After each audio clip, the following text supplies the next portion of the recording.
Hello.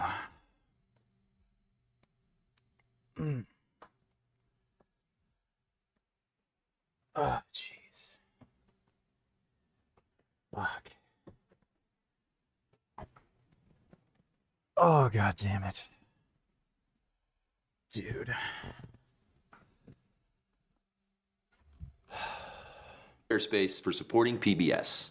I immediately think, oh my God, I'm being framed.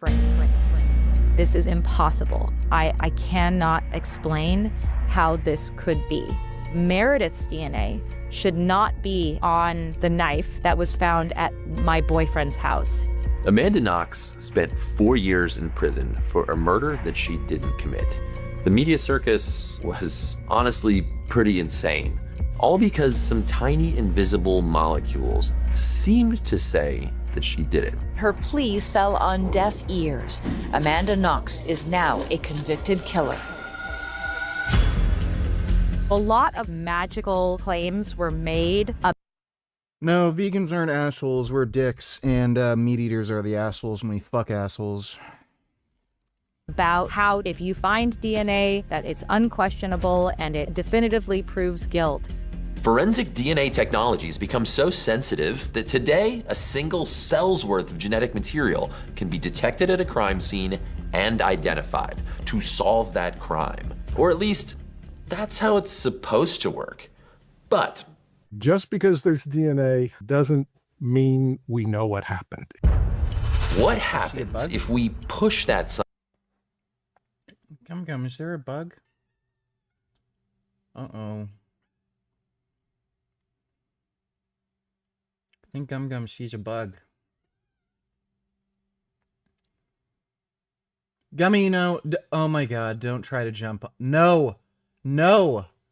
Don't! What in the hell are you even looking at? Oh my god. Gummy, for fuck's sakes.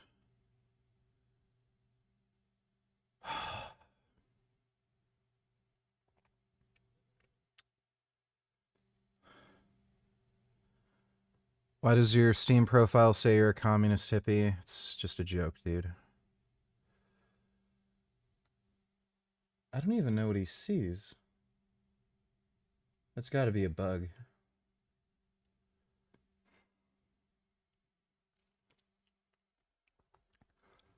science beyond its limits? What happens when police start chasing ghosts?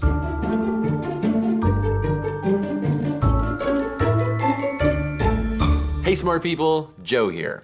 Forensic DNA technology has totally revolutionized criminal investigation. We have the ability to collect, process, and identify invisible, beyond microscopic molecules that are left behind at crime scenes, which is honestly mind-blowing. We're all probably somewhat aware of what DNA forensics is, and for many people, I'm betting that's thanks to TV. Shows like CSI created this perception. Researchers literally call it the CSI effect, where the public, and more importantly, people on juries, came to see DNA evidence as basically magic. Swab a crime scene, run it through a computer. Congratulations, you're banned. Go cry somewhere else. Holy fuck, I don't need a dumb bitch spamming my chat with horse shit. And boom, you got your killer. Juries kind of tend to treat DNA as infallible proof rather than one piece of a much messier puzzle. That DNA doesn't lie. I think it's important and pretty interesting to learn how DNA forensics actually works. And as we're about to see, it isn't always as infallible as we've been told. I guess this is a true crime show today. I don't have a prescription for any of the drugs I use, so no. On a sunny spring day in 2007, two German police officers were taking a break in their car. They had the doors open. It was a really nice day. But moments later, they were both shot in the head from behind. One officer, 22-year-old Michelle Kiesewetter, didn't survive. Investigators diligently swabbed the scene to collect any traces of the killer's DNA. And they got a hit. To their shock, it matched DNA from multiple other crime scenes. This suspect's DNA was connected to drug deals, burglaries, and assaults. Hey BG, did you hear that the Barnum and Bailey Circus is reopening with robotic animals like this? We're introducing you to Bailey this morning. She's got a whole lot of tricks. Oh my goodness, what's happening? Oh, sorry. Knick-knack, are you okay? Yeah, I'm We're just gonna kick that to the side. no worries. So Bailey and I, we're part of the Ringling Circus crew. We make the show happen. Tricks that she can do. She does. So if you come to the Ringling show, get warmed up. You cannot get Handstand. to the side. This doesn't seem that entertaining. If we get to a level where we have Blade Runner technology, where they can make synthetic animals that are completely convincing, that'd be cool.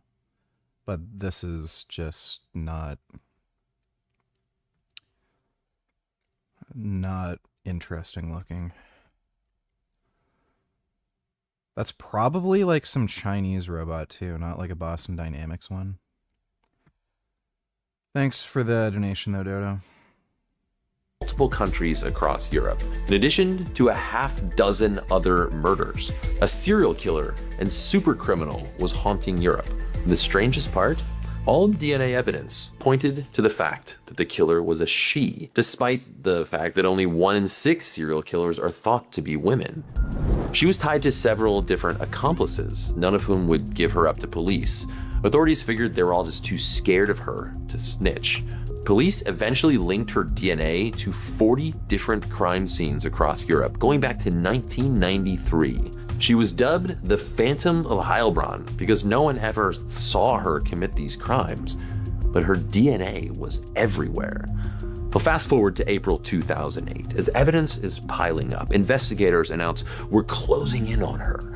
Except there was no her to close in on because the killer that they were chasing wasn't real. Everything started to fall apart when the Phantom's DNA showed up in a French case involving a burned body. Now, the police had a hunch that the body belonged to a man who'd gone missing. But this person had entered the country seeking asylum, so investigators had his fingerprints on that asylum application. But when they swabbed those fingerprints from his asylum application to serve as a reference to ID the burned body, the Phantom's DNA turned up in that sample. Female DNA. This didn't make any sense. The swab of DNA wasn't even from a crime scene, and it should have only contained male DNA. A horrifying realization began to hit the investigators. It was the cop, right? They had indeed been hunting a phantom, but that phantom was DNA contamination. So the DNA's strength, like all of our strengths, is also its weakness. That's Dr. Greg Hampikian, a forensic DNA expert. I've gotten DNA out of, 400-year-old mummy bones. It's very persistent. If it's taken care of, it lasts quite well, even at room temperature. Every year in every lab, there are contamination events. In the Phantom's cases, the contamination turned out to be from the cotton swabs used to collect samples at the crime scenes.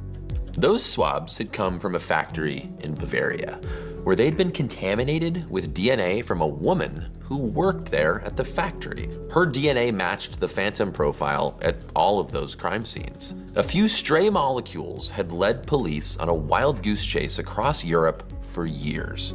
It's very easy to move DNA, and we should never confuse identification information, which is who is the ultimate source of this, with questions about activity. How did the DNA get here? Of course, I had to ask Amanda what she thought of this case. She's like, what? I just make cotton. I mean, what incredible story to talk about how like narratives form and like completely take over the public imagination, and they have a completely different explanation. Like, wow. Instead of just focusing on the Leave it to a identity, woman to which mess up is lab the work. only thing that DNA can actually tell you, the police made up a story about activity, about what had happened, What happened to get the DNA there? This was the fatal flaw of the Phantom of Heilbronn investigation. They invented a serial killer. And that supposedly magical DNA evidence wasn't so magical here. To understand how a cotton swab fooled the entire German police force, we need to understand what forensic DNA analysis actually is, and why it's both incredibly powerful and incredibly fragile. So, how's it supposed to work? Let's solve a murder, shall we? Imagine this kitchen knife was collected at a crime scene, and it's believed to be the murder weapon. To catch the killer, we've swabbed the knife, hoping that the murderer left behind some traces of bodily materials, like skin cells, hair, blood, or semen, because all of those contain DNA. You didn't mention importantly, piss. we also have a swab from the victim to make sure that any DNA that we find isn't just the dead person's DNA. A DNA from a single skin cell contains a person's entire genome. That's billions of DNA letters of their full genetic blueprint. But investigators today don't usually read all of that DNA to get an ID. Sequencing whole genomes is getting mind-blowingly cheap, and may be how forensic DNA testing is done in the future. But today, we're gonna use a different cool trick to read a genetic fingerprint that is currently the gold standard in forensics. Our genome has thousands of genes that carry instructions for making stuff that keeps us alive. But the vast majority of our DNA does not make stuff. And in those giant in-between regions, there are these short little stretches where DNA sequences repeat back to back. They're called short tandem repeats, or STRs. We have lots of different STRs throughout our genome, and each STR can vary in how many repeats it contains. Sequencing just 20 of them can create a DNA profile that can identify one unique individual. To show you what I mean, let's take a look at the DNA profile of our victim. Now, at the first STR spot, the little DNA repeating sequence is AGAT. The victim has one allele or version of the STR with 5 repeats, and another allele with 9 repeats. That's because STRs are something that we inherit from mom and dad, just like all of our other DNA sequences. So it's possible to have 2 different alleles for any STR sequence. They say allele in Italian, sorry, alleles in English. The second STR spot consists of repeating TCATs. Our victim only has an allele for 12 repeats at this STR because they inherited the same one, 12 repeats from both parents, mom and dad. The third STR spot consists of repeating ATTs, and our victim has alleles for 8 and 10 repeats. We do this on and on up to the 20 STRs that make up a full genetic profile. These 20 STRs are standard across forensic investigations, and they form the basis of something called CODIS, the massive DNA database maintained by the FBI. All of the cells in the victim's body have their unique combination of STR repeats, except their eggs or sperm, which only have half of them. But the most important thing, the thing that makes forensic DNA identification possible, is that the victim has a different combination of STR repeats than the murderer does. And not just that, they have a different DNA profile than any other person does. Check this out. So, 2 people may share the same number of repeats at one STR, maybe even 2, but across all 20 STR sites. Dodo donated $3.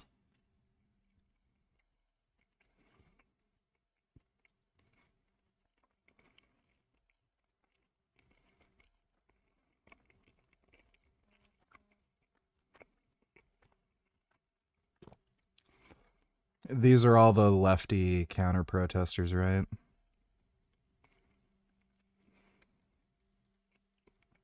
Yeah, Palestinian flags. Yeah, so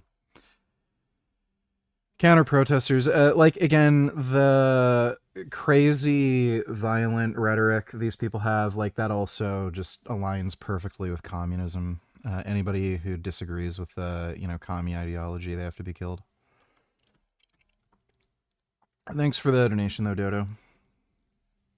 There is less than a 1 in a trillion chance that they have all of the same repeats at all of the same spots, unless they're identical twins. those are pretty good odds that any DNA fingerprint is totally unique.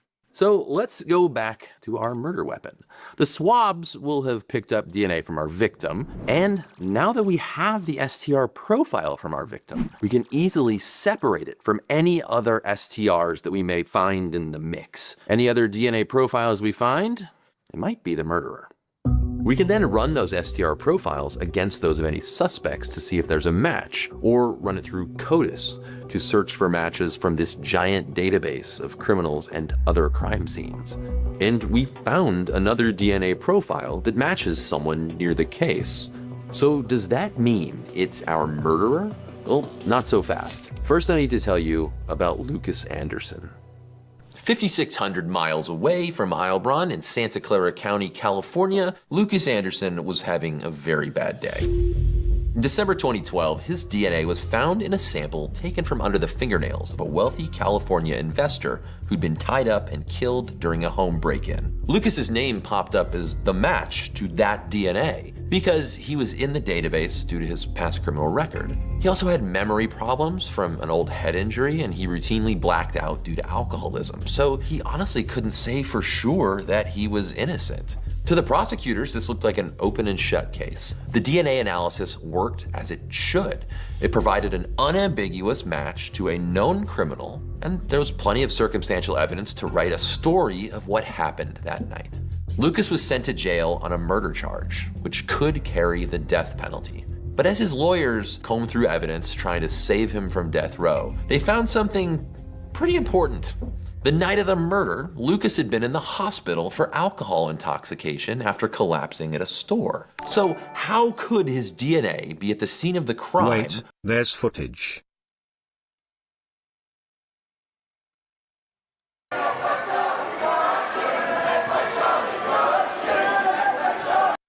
Oh, look, all dumb bitch women and a couple twink beta males. What a surprise. Like, just, you can look at the crowd, just such a huge disproportionate amount of dumb bitch women. This is what fucking TikTok and social media does to a woman's brain. Like, there should probably be a restriction, like, on women using social media or something. It's just fucking insane. Thanks for the donation, though, Dodo. When he was in a hospital bed miles away, his defense team interviewed the paramedics who picked him up, and it turned out that they were the same paramedics who responded to the 911 call at the scene of the murder, and they had processed the victim's body. Human DNA can transfer as a solid, the liquid, or as an aerosol. Lucas's case was one of DNA transference. Tiny traces of DNA had traveled from Lucas to the paramedics to the victim. But because our scientific technology is so sensitive, that was more than enough to yield a positive match to Lucas. We don't know for sure, but his DNA... I've seen trials like this before. They don't take into account, like, the actual amount of DNA they find. So if like, even like one fucking little molecule, you did it, like, it's fucking retarded. May have hitched a ride on a pulse oximeter. You know, those little things they put on your finger that the medics had used on both men. We call it activity. 2 PayPal Black $20. Bad news, VG. Sounds like winter is going to be even rougher. Right now, across the Pacific Ocean, something is happening that could change the world's weather. It's called El Nino, and it's a... All right, I'll look at that in a bit. Oh, wow. It's a fuzzy sheep. Running real quick. That's a good fuzzy sheep. My goodness. I like sheep. They're so good. Oh.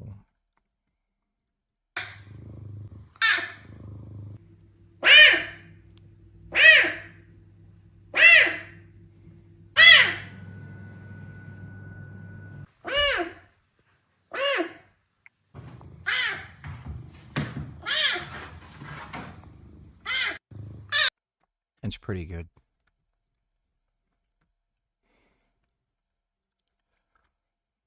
Well, look at that. That's so nice. That's very good. Thanks for the donation, Dodo. I think a lot of SJWS will call you sexist for saying that VG. Yeah, well, it's not like I care what a dumb bitch thinks. Thanks for the donation, Dodo. Level proposition. Can you tell when it's directly by a hand? No, there's no way to tell. And but there are people in my field who will testify that way, and I think it's shocking and fraudulent. When do people stop asking, is there an innocent explanation for this DNA? Are we taking shortcuts to automatically assume the guilt of the DNA and not asking that question? Thankfully, Lucas was eventually freed, but only after he spent 5 months in jail. The prosecutors weren't the ones asking the questions. The science did exactly what it was supposed to. Lucas's DNA genuinely was there.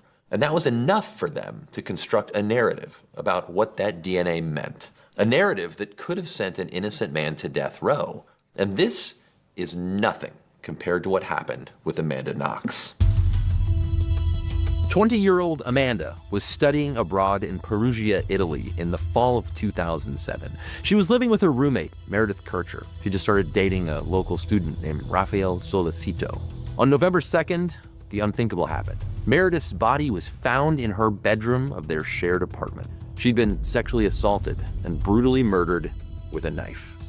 Now, the DNA and fingerprints of a man named Rudy Guede were found all over the crime scene. He had fled to Germany, he was arrested and ultimately charged with the murder. But during the investigation, Amanda was subjected to an endless series of harsh interrogations, ultimately resulting in a coerced confession. Amanda and her boyfriend were arrested and also charged with Meredith's murder. It affected the way DNA was then processed afterwards. I genuinely don't understand how stupid you have to be to, like, agree to falsely confess. You have to be the dumbest motherfucker on planet Earth. You don't even have to say anything in an interrogation. You can just keep your mouth shut. Don't even bother talking to the cops. Just say, I'm not making a statement. I want a lawyer. If they don't respect your, like, your right to an attorney and all that shit, just don't say anything. They can go blah, blah, blah, blah, blah right in your face. You just sit there, watch them talk. They'll get bored. They'll leave. Like, you have to be so fucking stupid to falsely confess. Like, why the fuck would you say anything to the police? You're not compelled to make a statement to the police. Just don't say anything. So the arrests came before the DNA came. I think it took 2 or 3 weeks for the DNA that they collected at the crime scene to be processed. And by that time, they already had arrests. They had already announced to the world that the case was closed. They already had a narrative about what had happened to my roommate, which turned out to be very, very wrong. I'm a 20-year-old kid who believes that when the actual evidence is processed at the crime scene, it will reveal the truth, that I had nothing to do with this crime and that I'll be released and let go. But that's not what happened.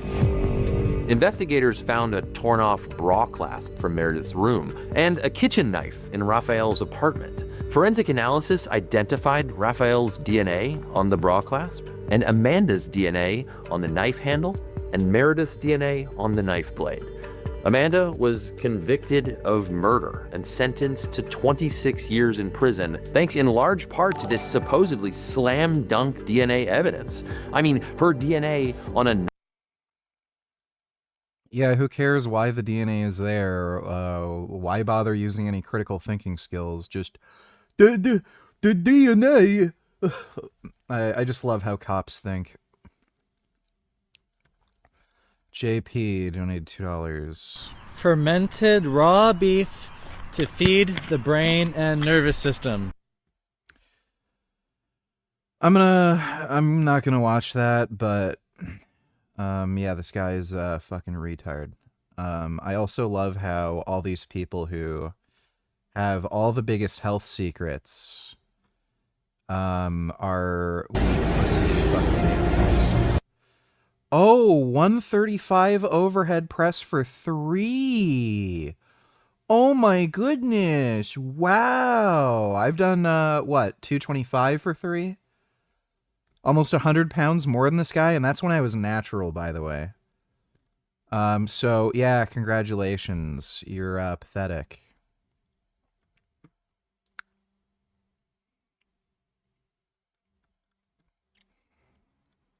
Together. Many of you said we will not make it. I'm Muslim and she's Jewish. You said religion and politics will come between us. Yeah, this is fake. It won't last. Opposites don't always work. Yeah, this is completely fake, fabricated bullshit. Nonsense. This is basically like that disabled guy who pays models to pretend that they're his wife or something. Oh, look, a retard. From Moscow, Russia, but I currently reside in the Detroit metropolitan area in Michigan. How would you compare Detroit to Miami? Yo, all right, real talk. This is an unpopular opinion. Detroit's got better beaches, the weather's better, and the girls are hotter. I don't know, Miami. Okay, yeah, like I said, retarded. Miami's like a discount Detroit, if you ask me. Detroit has better women, better beaches, Easy. And better weather. Have you ever seen the Great Lakes? We got all the Great Lakes. How many Great Lakes does Miami have? This guy is literally so fucking stupid. It wasn't until I started watching some of his content that was like adjacent to fitness or like unrelated that I was like, oh, this guy like literally can't think. Detroit has better beaches and hotter women. Are you fucking kidding me? So what do you think Miami's most popularly known for then? Dude, like, I don't know, man.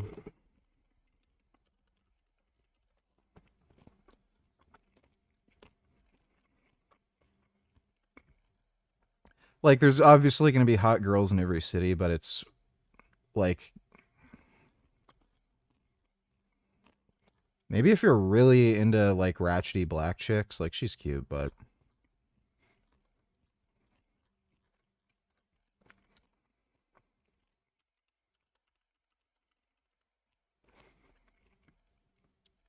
yeah, already you're seeing an improvement.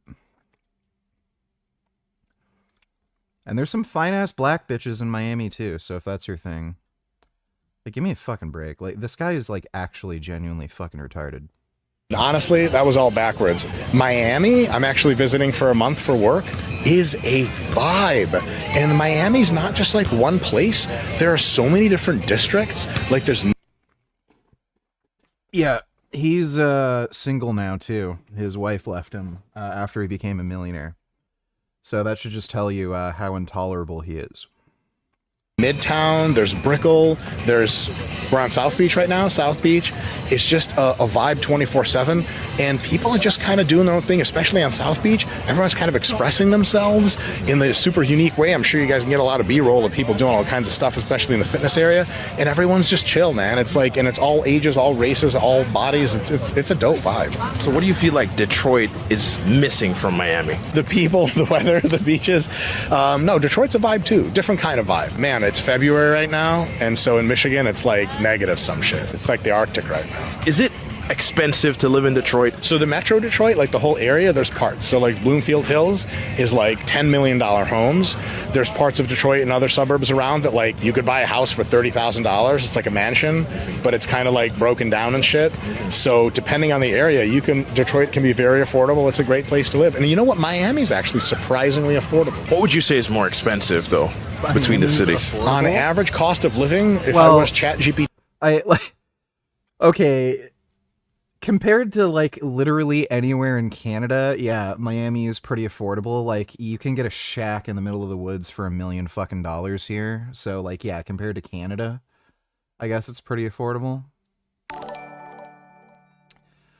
Let's see. Ignacio donated 218. Since you work online, why do you choose to live in such a depressing country instead of moving to NZ, Australia, US? New Zealand's a dumb bitch faggot country. Australia's dumb bitch faggot country. US, I am enticed to move. There's just a few issues. Immigration is pretty difficult, even if you're Canadian. It just costs a lot of time, money. Like, I'd have to get a good immigration lawyer to really have a successful chance in moving. Also, the tax system there doesn't benefit me as much as in Canada. So even though the cost of living is more expensive here, I don't know if it would end up being like a net positive or net neutral or net negative, just because I'd probably be paying a higher proportion of my income in taxes if I moved to the US. Thanks for the donation, though, Ignacio. Dodo donated $3. I want to give her an extra award. It's the Monroe Doctors Award for dedication to U.S. intervention in Venezuela and for supporting the sanctions. With her hair like that, it reminds me of something. I can't quite... She looks really familiar, like some retard I've seen, but I can't quite connect the dots. That have been starving the people of Venezuela. This is done. Thank you, Maria. Congratulations for supporting U.S. hegemony. Can they just lock her in jail for the rest of her life? That would be great. Thanks for the donation, Dodo. Frank has new vids. Yes, we're going to watch those in a minute. Thanks for the donation, James.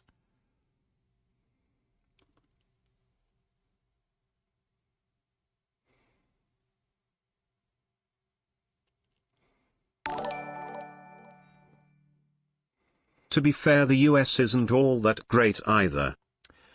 Well, I'll tell you what, in the US, if somebody breaks into your house to rape and murder you and you shoot them, either they're dead and you're fine, or if they survive, they're the ones who go to jail. Whereas in Canada, if somebody breaks in and tries to rape and murder you and you shoot them, you're the one who goes to jail. And then they let that guy out on bail to just commit more crimes. So I'm kind of into that aspect of the US where they, like, you know, give you basic human dignity to protect your life and livelihood. Thanks for the donation, though, Dodo. I would hallucinate that it would be cheaper in the Metro Detroit area, for sure. But you get what you pay for. You pay a little bit more money in Miami, and voila, you got beaches and beautiful women and palm trees and shit. In Detroit, we just have dead, abandoned factories and misery and amazing hockey. Is it easy for people to earn a living in Detroit? Generally speaking, I would say we probably have more jobs than people. Like in a lot of places I go in Detroit, there's a lot of establishments that have like help wanted signs. I've just had them for months and stuff like that. So if you are remotely qualified for almost any kind of work, yeah, Metro Detroit has a ton of employment opportunities. Where are you from? I'm originally from Moscow, Russia, but I currently reside... All right, so Mike is still dumb. Do women have worse leadership skills than men? Yeah, obviously. Do they make worse leaders on average? Well, yeah. That's why every country that has a female president is broke, poor, or just infested with fucking criminals. Look at every fucking state that is overrun with female leadership, like fucking California. Again, insane homelessness, tons of fucking crime. So, yeah, no shit. Women are fucking insane, and they're prone to believing in communist ideology. So, yeah. Knife handle, a victim killed with a knife. What else could that mean? Well, as we've seen, DNA evidence isn't always as clear and unambiguous. Yeah, same with Italy. They got a female president or prime minister, I don't know what they call it, infested with fucking immigrants causing fucking crime. Their crime rates are going up and up and up and up. More, and their justification is, we need the immigrants for the jobs. Sure you do. Right.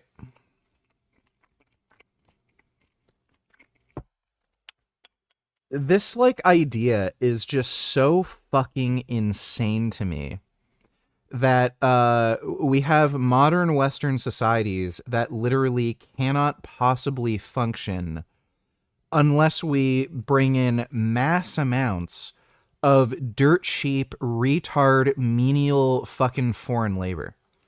Like how the fuck does that work?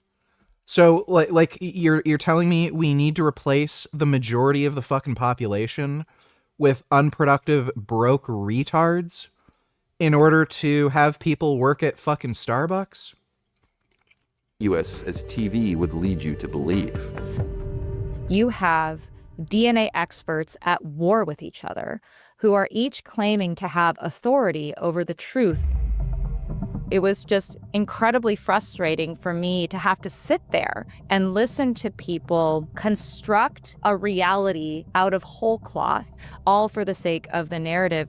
4 years passed before the court agreed to hear Amanda and Raphael's appeal and re-examine the evidence with a panel of independent forensic experts. Our crime scene was processed by forensic experts twice, once in the immediacy of the crime being discovered, but then after those samples had been processed and none of it implicated me or my boyfriend or anybody in the crime, they went back in 46 days later to try to find new forensic evidence to implicate us in the crime. And they have completely upended our house and contaminated it completely. The only piece of DNA evidence tying Raphael to the crime was found in that problematic second sweep, after evidence had been mixed and thrown around, all but guaranteeing that the evidence would be contaminated. Oh, and the knife? I did a little work on Amanda Knox's case. I love Greg. He's the best. Yeah, really, it was just that knife for Amanda. A single cell can make it look like a suspect was on a piece of evidence. When we saw the electropharograms, it was clear to us that the DNA was at such a low level. How are the Italians looking way below anything I do in my research lab? The trace of DNA that is on it is so minuscule that it can't be attributed to anyone. I knew right away this was suspicious. The guidelines say you need to separate evidence and reference samples. You do all of the evidence first. When the evidence is finally processed, you bring the reference samples in the lab. You never bring them into the lab before that. Reports indicated that the knife blade samples were processed in the middle of 50 samples of reference material from Meredith. Traces of her DNA could have easily contaminated the knife blade samples. And considering that modern forensic DNA technology is so sensitive it can pick up on just a few cells worth of DNA, not following careful contamination procedures is incredibly risky. It was another case of confirmation bias. Investigators had constructed a grisly narrative of this crime and pushed the science well beyond its safe limits until they found data that agreed with their conclusions. This is the opposite of good science. The independent experts found the exact same findings that my defense team found. We showed in the end it was probably transfer contamination and not the result of a criminal act. That took 4 years of Amanda being in prison to convince the Supreme Court in Italy. I'm really... Oh, yes, Italy. We found her DNA under the spaghetti. She's the one who's guilty of stealing the spaghetti. Really interested to see a world in which the forensic...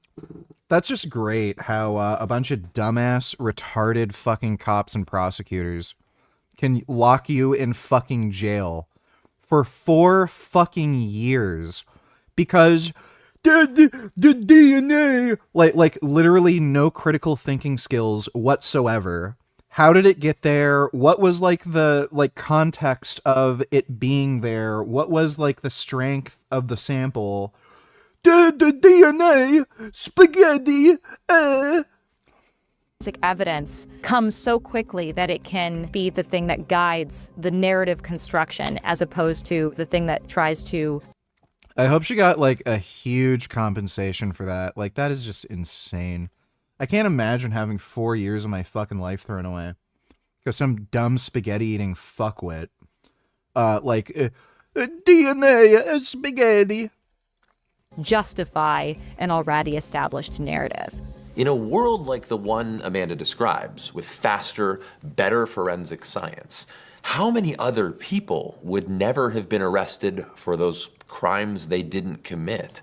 Anytime you introduce a new process, you introduce a new field of error. That's always going to be true, no matter how good the instrument is, no matter how good the training is. Because science is evolving at a rapid pace, especially science around DNA, it's so important that we open up opportunities to appeal decisions that were based on bad science. Oh yeah. They've already fucked up the Luigi Mangione case. That's pretty clear. Our justice system fucking blows.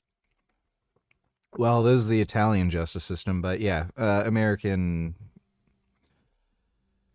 pretty cracked. Pretty much every criminal justice system is just fucking cracked and retarded.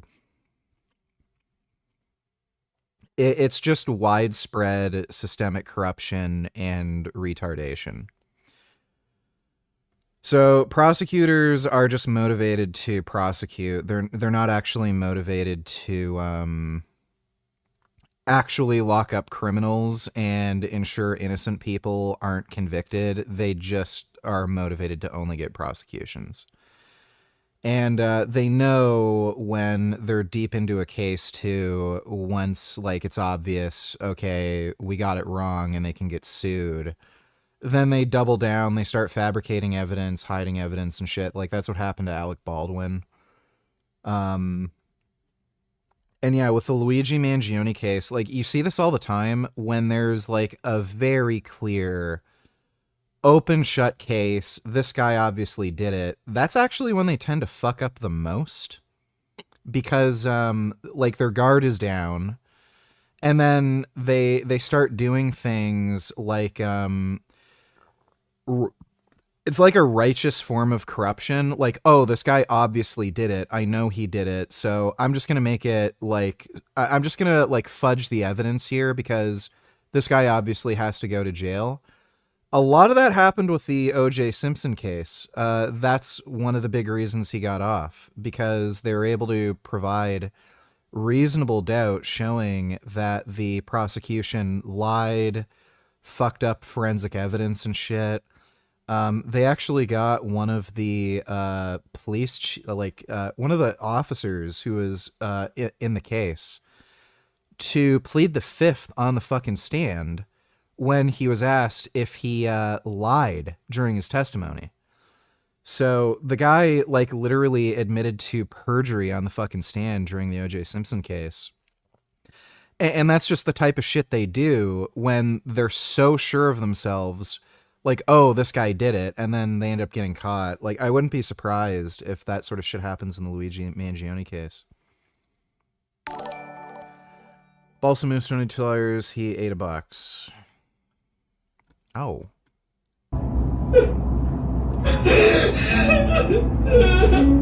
You're a really big kitty. Very rotund. Demon Slayer fucking sucks, by the... You know what? I forgot to tell Isaac this. Jujutsu Kaisen sucks.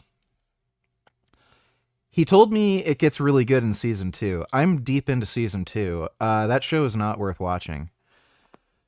There's like 1, maybe 2 interesting sort of fights, but it's like just a waste of fucking time. I like the panda fight because it's like a panda.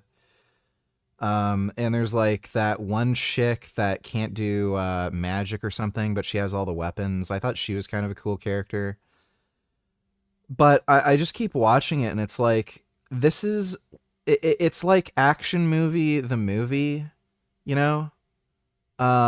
What's the term? Like Shoto? It's like Shoto the anime. Like why would I bother? It's just so fucking generic. None of the characters are like particularly interesting or charismatic, and it just covers every like basic bitch lame trope. Like I don't fucking care. it's so fucking boring. Season 1 was like outrageously, remarkably fucking boring, where it's like, what the fuck is this shit? Season 2 is more like I'll just put something on for noise that I don't care about. Like that's basically as high as it gets. It's not annoying, you know, where it's like frustrating to watch, like season 1, where it's like just so boring, but it's just, I'm going to put this on in the background and just kind of ignore it and hear some of it, because like it's not worth paying attention to. You wouldn't want to put something good on like Dorohedoro and ignore it. Like that's as good as fucking Jujutsu Kaisen gets. It's just not good. He is so creature. Oh wow, he is very creature. It's a pretty good creature. Oh my god. Very potato-y. That's good. I've already seen Chainsaw Man and I've read the entire manga. Oh. Look at this Pokemon. It's talking. That's nice. Oh, it's a big burb.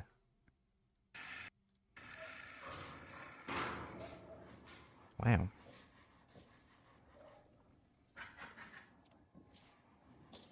That's a very big burb. That's a nice big burb. Thanks for the donation, dude. Agreed, just look at Casey Anthony. Yes. I fucking guarantee you about half, I would say roughly half of the convictions they get are either false or massively, like, just not as big of a fucking deal as it seems. Most people can't afford lawyers. And what happens a lot of the time is, like, they're just so hungry to get people through the system. What they'll do is they'll downgrade your charge and give you, like, 3 months probation or something. And like, just really, really small slap on the wrist because they know it's bullshit. Just so that you plead guilty and then they can just get on with something more serious. I would say half of those fucking cases, like, the people aren't even guilty. That happened to me. I was actually able to get rid of my criminal record because of the guilty plea I took. But, like, the prosecutor knew it was just fucking horseshit. That's why they gave me that plea deal thing where, okay, just do a probation with absolutely no terms. I didn't have to go to a probation officer. I wasn't restricted from doing certain things. Even I think the fucking judge was like, why are you, like, what happened? Like, why are you even giving him a probation with no terms? Like, so the judge was even confused about it. So yeah, but again, after a year not having a criminal record, like, would I rather do that or spend tens of thousands of dollars going through the fucking court for 2 or 3 years for, like, fucking horse shit? So it's like, okay, yeah, I could either spend 20, 30, 40 grand on a criminal trial for no fucking reason and get the same outcome spending, like, practically no money. So, like, I swear, like, half the fucking criminal cases are like that. Sup Richard. Did you react to Dumbass Larry's divorce? We called this months ago. Yeah, I already did. Let me make this clear. I told Larry from the start I never loved him. I never asked for gifts or a car. He chose to do that himself. What the fuck? I can't stay with someone I don't love, so I asked for a divorce. Now he's mad because I'm with the same guy he slapped over flirting with me. See you in court, Mr. Nice Guy. Really? She probably shouldn't have posted that, by the way. He might actually be able to get off without paying her anything.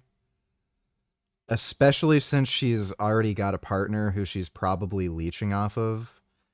I hope Larry gets a good lawyer, and she's gonna have to show, some of her, like, she's gonna have to have a comprehensive financial breakdown. Because he might get off with some of this shit. That's crazy, though. What the fuck type of a relationship was that? That's just so fucking... Why did he marry this bitch?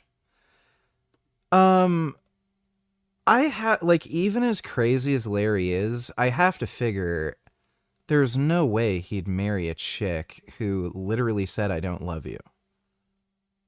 Like, is he that fucking insane and stupid? Thanks for the donation, Saxby. Reminder, whenever somebody says a movie or TV show is amazing, it most likely sucks. Yeah, that's true. Thanks for the donation, Dodo. Lost and Found, $22. What's your opinion of what 60 Minutes Australia is saying about Michael Jackson? I never saw it. Do these people sound credible to you? I've never seen it. Does this change your opinion of the case? No. He's not guilty. Literally nobody ever testified against him, and the kid who literally went to court twice and had an opportunity to testify against him twice, who never did, only fucking made a bunch of stupid accusations after he died, and what he said was very clearly a fucking lie. So, can you stop fucking asking me about fucking Michael Jackson, you fucking retards? Holy shit. That is the most annoying fucking question you fucking dumbass fucktards ever ask me. There's a couple of states that have passed laws that say if the science you were convicted by... I'm skipping any fucking Michael Jackson questions, and if anybody asks me something stupid like that in chat ever fucking again, you're banned. Has now been superseded by better science that corrects the old view, you have a right to retest evidence. Most states don't have that law. And so innocent people are sitting behind bars with no legal avenue for proving their innocence. How many people have been convicted with sloppy DNA? How many times has that happened? I'll bet it's happened a lot of times. The beauty of science is that it recognizes that it has its own limitations, it's an evolving practice, and it's willing to revisit and reevaluate certain calculations. The problem is that legal systems are not designed like that. And I think that the legal system would do well to take on a more scientific mindset of it is possible that we got this wrong. We could all use a little more scientific mindset. Something that kept coming up in these conversations and cases was how often humans fall victim to constructing stories and then looking for evidence that supports those stories, rather than following the evidence and building the story based only on what can be proven. This is what science demands, right? With technology that's now sensitive enough to get a DNA profile from a single cell, it's more important than ever to avoid weaving elaborate stories from a molecule like DNA. Because DNA can really only answer the question of who, not how. With the Phantom, Lucas, Amanda, and who knows how many other cases, the DNA never lied. We just didn't ask the right questions. Stay curious. Science is so interesting. Happy Earth Month! PBS is celebrating Earth Month by releasing a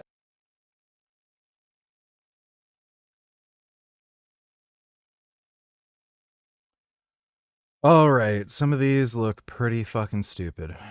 So I'm out here in front of Meager Professional Building, and Meager Insurance is far from professionals.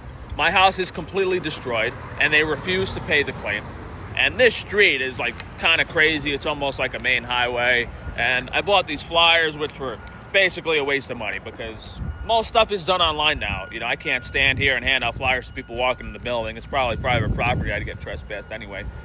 But it's unfortunate because they control all the online platforms. They remove any negative reviews. They censor and shadow ban my videos. And I'm living in a molded house that I can't afford to fix. You guys, on Yeah, so he's clearly just retarded. the images here, we put, pictures of the roof on the house, off, all the flooded, the damage in the ceiling. We're trying to warn people not to go with this insurance company because if something does happen, whether they're using Nationwide or Nazareth Mutual, whatever insurance company they're using, they're not going to pay you after taking your payments from us. So I'm out here in front of Meager Professional Building. Why do so many people ask you so much about Michael Jackson VG even after you've already answered that question over and over again? Because they're dumbass fucking retards. If you're so I don't even know why they bother fucking asking me, because clearly they have no fucking interest in the case. If they did, they would have done a little bit of fucking research, quick fucking Google search over this shit, and then they wouldn't need to ask me, so they don't even fucking care. It's just attention-seeking fucking retarded nonsense. I'm done. You're banned if you ask me, did Michael Jackson actually rape kids? What's your opinion? You're banned. I wish I had a death note so you just fucking die. Thanks for the donation, Dodo. And Meager Insurance is far from professionals. My house is completely destroyed, and they refuse to pay the claim. And this street is... Okay, so rather than doing anything productive, he's doing this. I had ice cream for bears and got a stomach bug from it and never got it again, Lamo. Which might be because it was manufactured in a large commercial facility. And this is something I've never heard anyone talk about. Wow, I ate a food and I got a sick. The food is a bad, right? I don't know how you can... What is a stomach bug? How did you attribute this specifically to the ice cream? Because these people that are copying me are probably getting the stolen recipe from me manufactured by these people. Santa Cruz, for instance, even if his bars were identical to mine, he added a few ingredients here and there. They are washing these gigantic machines with bleach, toxic chemicals, and the packaging and heating method. Yeah, that prevents, contamination, Frank.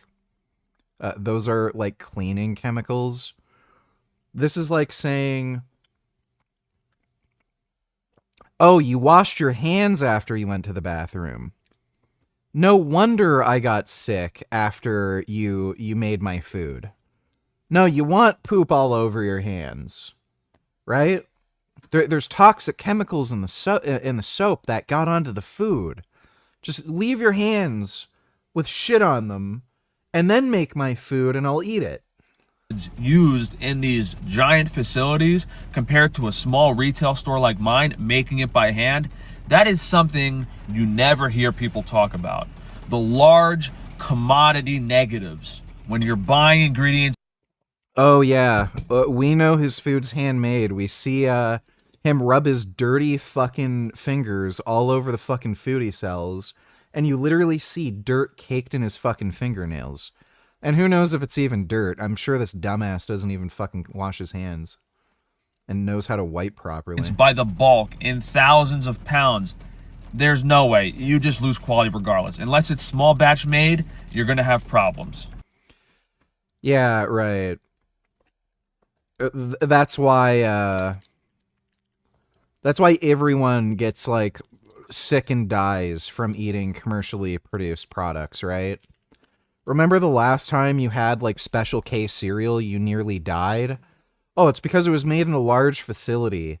Frank didn't rub his dirty, disgusting, fucking dirt-caked fingernails and hands all over it first. Fucking idiot. There's a pretty good reason most butchers don't take the time to process certain parts of the animal.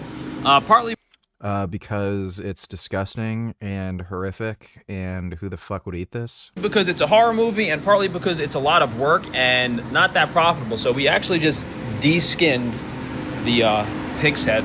Okay, I can't even watch this. I hope this guy, like, gets fucking AIDS and dies. Forgot many invocation donate tillers, Sargon based again.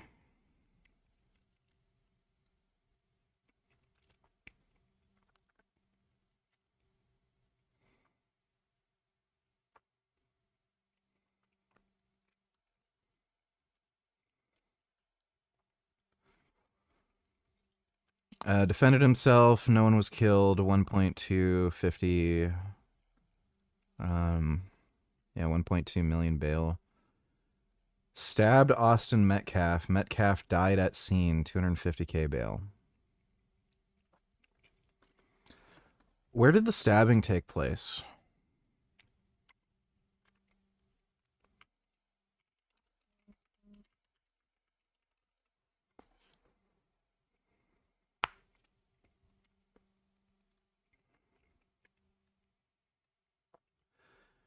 Texas. That's actually surprising.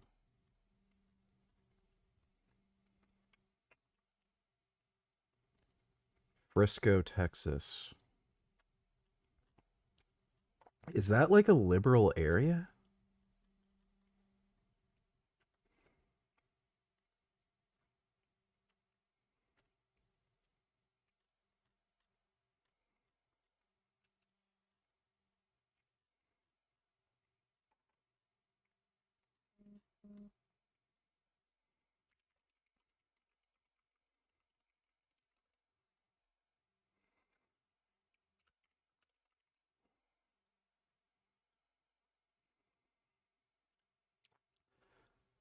Frisco, Texas leans conservatively. That's weird. I don't know who that guy is or where this happened.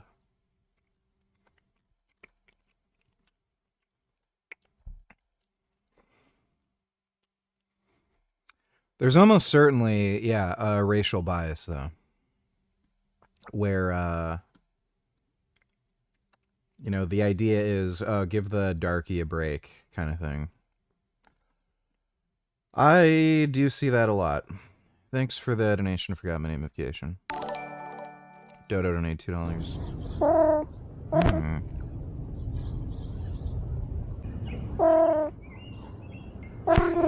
Wow.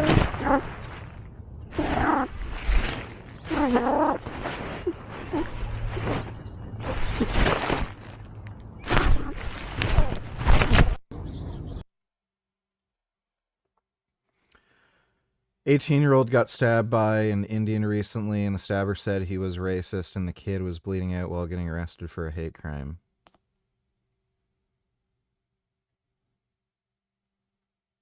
The kid got arrested for a hate crime after he was stabbed? He did a racism, and they arrested the stabbing victim for doing a racism? That's the UK, right?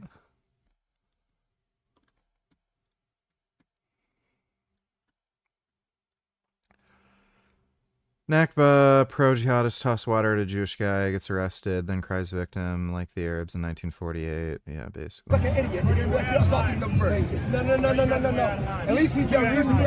I'm backing him up to be reasonable. I'm telling him to back up. See? I'm backing him up. Thank you. Whoa! Please! Get in my face! Please!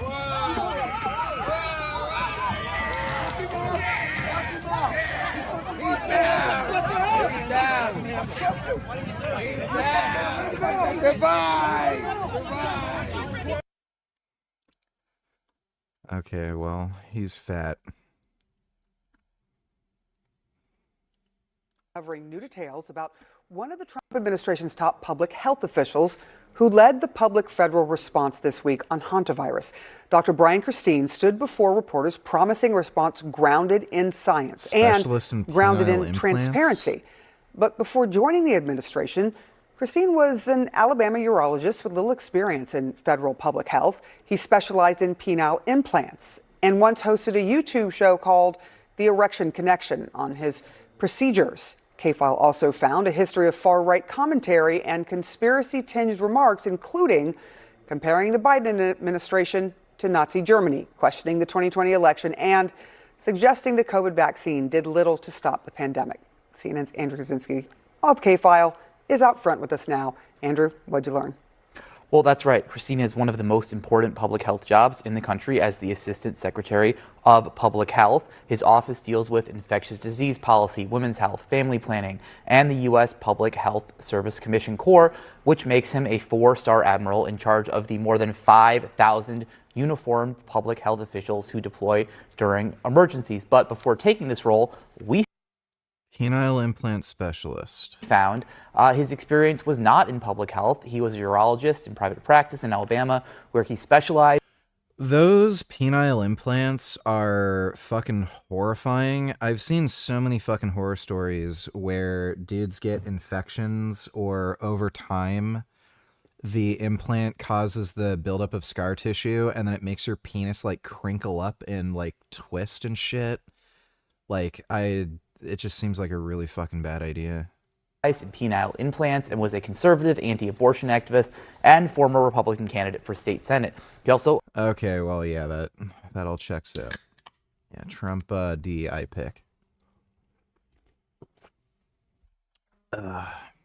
hosted a YouTube show, as you mentioned, aimed at fellow urologists called The Erection Connection. And we also found a podcast that he started when running for office called Common Sense. They focused on everything from abortion, COVID restrictions, transgender rights, the 2020 election, and what he called wokeism in medicine and government. For instance, in one episode we found he argued the pandemic had been used to control Americans and influence the 2020 election. He urged listeners to watch 2,000 Mules. That was the debunked election conspiracy film, whose distributor later apologized and pulled it from circulation. Take a listen to him here.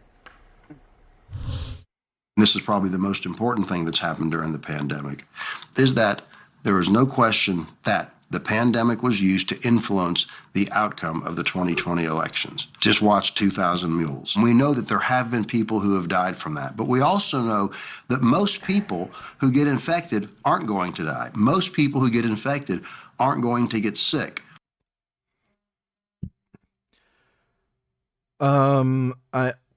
What was I'm pretty sure the infection fatality rate for the Spanish flu, which is probably most likely the Chinese flu, that happened after World War I.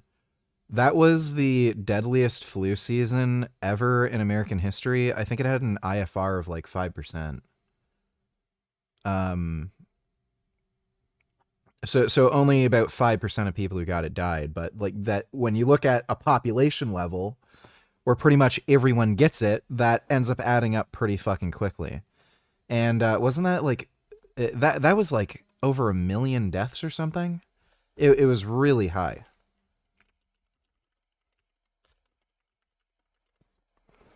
Worldwide, it was ridiculous. Okay, 675,000 Americans died from the 1918 Spanish flu pandemic.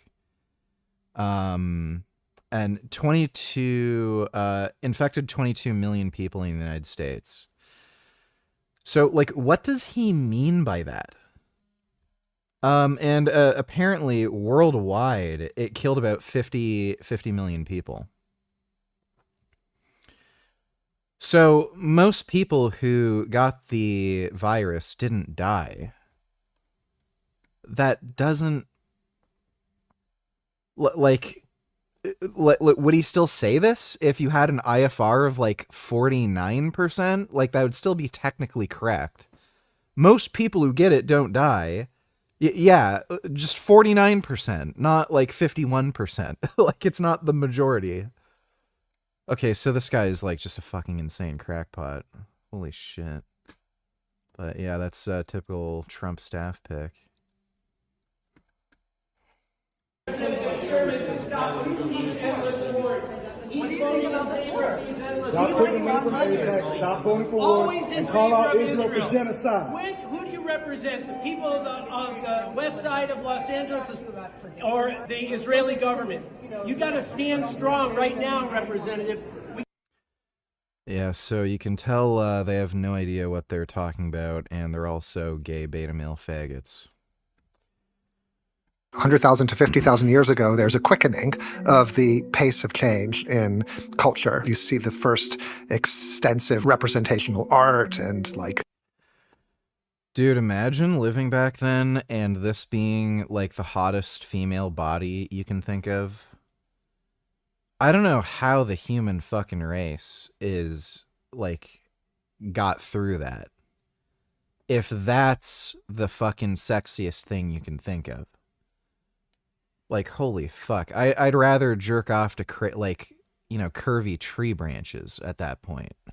Bead necklaces and drawings on the wall and so on and so forth. And so the thought might be that there was going to have been some kind of genetic switch that made it possible to do these things. And so one thing that we did in 2016 is we looked across the DNA for places that might be expected to look like this, that where all people living today share a common ancestor. And we looked really hard, and right across all the DNA we could look at, we couldn't find anything more recent than 400,000 or 500,000 years ago. This is like a crazy result because it looks like there's no key selective sweeps that have occurred in this period that is ancestral to everyone living today. It could be that there's biological adaptation in this period, but it's polygenic. There's lots of mutations that all shift in the same direction to help the population to move to a new set point, but there's no key biological change that rises to high frequency. 100,000 to 50,000 years ago, there's a quickening of the Video unavailable. Dark factories in China, shift manner. Yeah, that video is unavailable. Thanks for the donation, though, Dodo. And SJWS act like blacks get no special treatment. Yeah, they definitely do. They do indeed. Thanks for the donation, though, Dodo.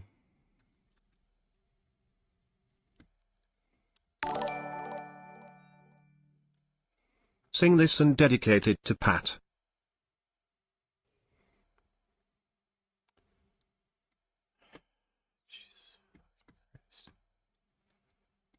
I love how you make it even more annoying by making me have to fucking follow along with these stupid fucking lyrics.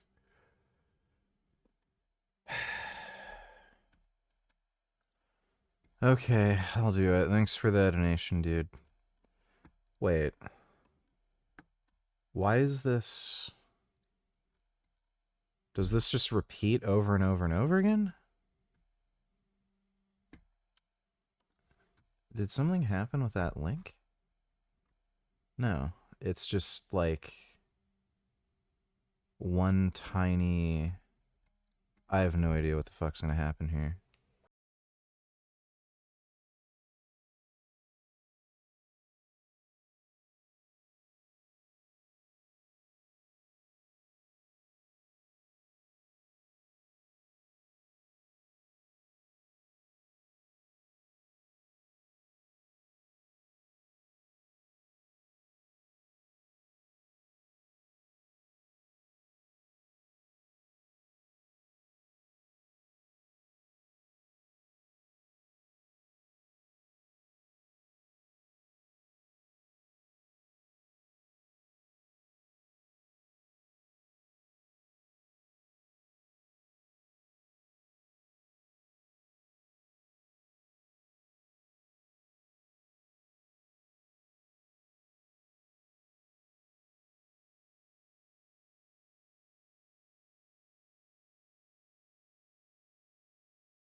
what the rest of the lyrics are. Thanks for the donation, though, dude.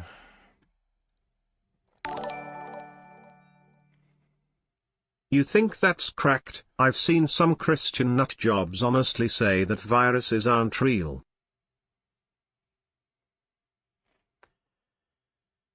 Yeah, I've seen those people.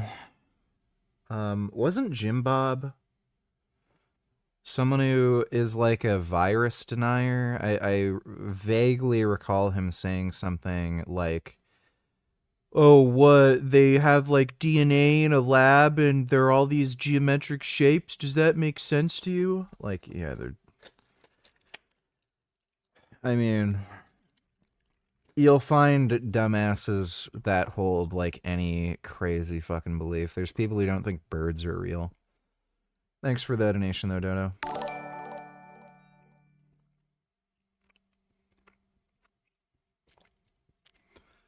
Dodo Nightellers also, I think there's one more chapter of Directive 8020, so you can finish it tonight, right? Also react. Probably just going to play Battletoads. Likely running for president now on the Democratic side want it known they don't take money from AIPAC, the Israeli lobby, a stance which gives permission to actual anti-Semites to say, see, we're right about Israel. That's a dirty money from a dirty country. Oh, please. You take money from crypto and factory farmers and big tech, from Diddy and Weinstein and Epstein, but AIPAC is too far?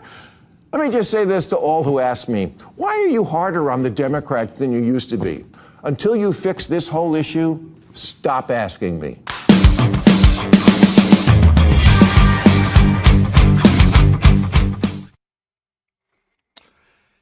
Yeah, Bill Maher's based when it comes to Israel.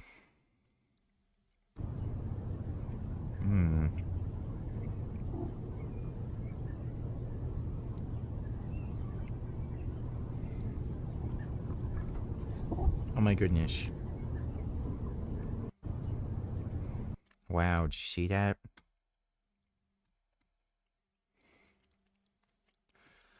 Not available. Taiwan uncertainly looms. Trump's return from China. Yeah. Unusual proposal from the Trump administration that critics are calling absurd, extraordinary, and outright corrupt. According to ABC, Donald Trump is expected to drop his $10 billion lawsuit against the IRS in exchange for the creation of a political slush fund for MAGA allies who were investigated by President Biden. Now, the $1.7 billion weaponization fund for MAGA allies would get out ahead of a judge potentially just dismissing Trump's IRS case, and it would be paid for by taxpayers, according to the New York Times. For months, yeah, that's fucking crazy. What the fuck? Trump World has explored the concept of a compensation fund for allies who incurred legal fees during those Biden-era investigations of Trump. And the money would be made available to the nearly 1,600 people with charges related to the Capitol riot. According to ABC, final terms of the settlement will not be set until they are officially announced. This is on several levels a pretty extraordinary thing. And I think just to understand why we're even talking about this, one thing you've got to know is that the case that Trump has against the government for the IRS might be thrown out simply because he runs the government. And for obvious reasons, it doesn't really make a lot of sense for his own Justice Department to decide whether or not he gets a massive multi-billion-dollar payout. So instead, they're going to create a $1.7 billion fund to potentially compensate pardoned January 6th rioters? How does that work? Look, I'm very... Wasn't there just recently another January 6th rioter who did some like crazy criminal shit, like murdered somebody or something? I swear I heard about that like a few weeks ago or a month or two ago. Very sympathetic to the people whose lives were impacted by the lawfare of the Biden administration. I mean, you're talking about hundreds of people whose lives were essentially ruined. They were dealing with years of litigation. I mean, went into massive $100,000 You're talking about the debt. people who Were associated broke with into the him. Capitol, I'm assaulted talking about police people who worked with officers. him in the administration who couldn't get jobs, were blacklisted after. So I'm very sympathetic.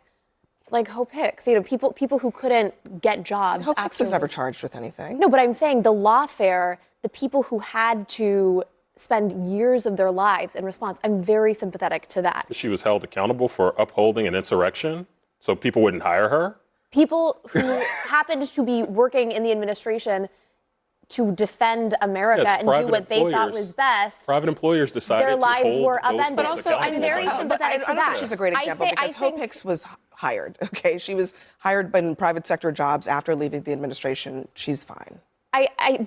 My point is, I'm very sympathetic to those people. I don't know that this is the mechanism to right that wrong. I think there's a lot of questions about how the funds will be allocated and how it's actually going to be. I think this puts Todd Blanche in a tricky position as well because Tom Tillis, senator from North Carolina, has said that he is iffy on pushing forth his nomination if Todd Blanche doesn't admit that the people at January 6th committed a crime. So I think being a part of this fund, it'll be interesting to see how the Justice Department is able to get Todd Blanche forward if this moves forward with the January 6th. Yeah, I'll say on the surface, I mean, it smells bad when you hear this and you read the stories.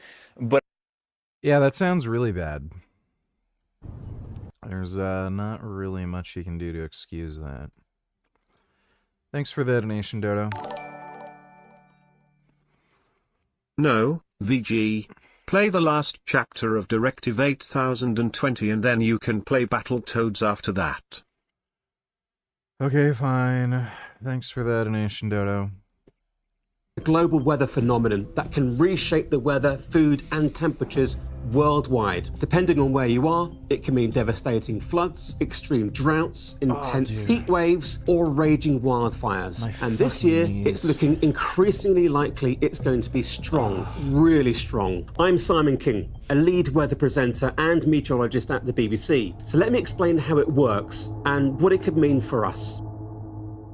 El Niño is a natural climate pattern where the tropical Pacific Ocean warms up well above normal levels. Think of the Pacific like a radiator. When it's turned on, the heat transfers into the atmosphere, boosting the global average temperature. You might have also heard of La Niña, and that's the cooler than average phase. We were just in that phase last winter, but now the tropical Pacific is warming up very quickly. And the latest data suggests we're already close to or even past the threshold for El Niño to begin. It can bring chaos to weather patterns all over the world, and it's expected to keep building, peaking in strength later this year. So how strong could it get? Well, forecasters around the world use different models to predict El Niño, and right now they're all pointing in the same direction. The Pacific is warming fast. US forecasters say that El Niño will officially form within the next month, and by late autumn or early winter, there's a 2 in 3 chance it will become strong or even very strong. Australian forecasters have similar predictions.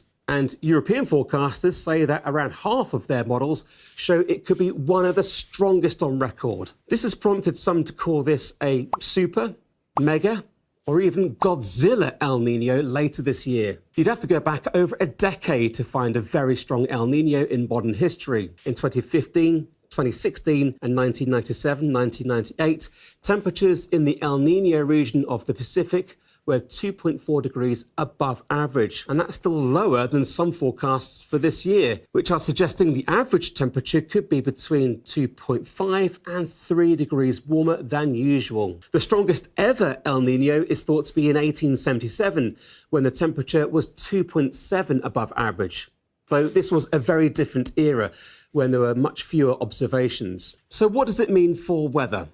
Well, this is the key. And there's one region which can be hit most directly. No two El Niños are exactly the same, and so officials say that the particular strength of an El Niño doesn't directly correlate with the strength of the impact seen. But we do know it's likely to have more of an impact to those regions around the Pacific. So flooding in northern Peru and southern Ecuador is common, but also potentially in East Africa, Central Asia, and southern portions of North America. Oh, all places that I don't care about. At the same time, other regions get the opposite effect.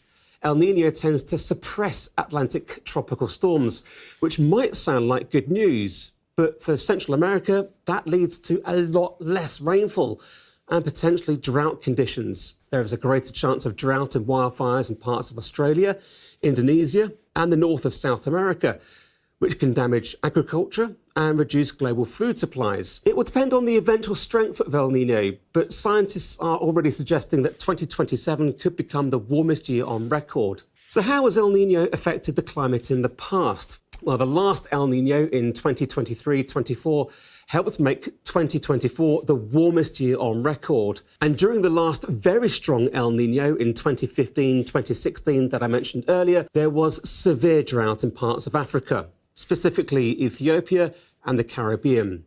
Increased wildfires hit Central Asia, and there was a huge impact on food. The droughts and floods caused by that El Nino a decade ago affected the food security of more than 60 million people, according to the UN.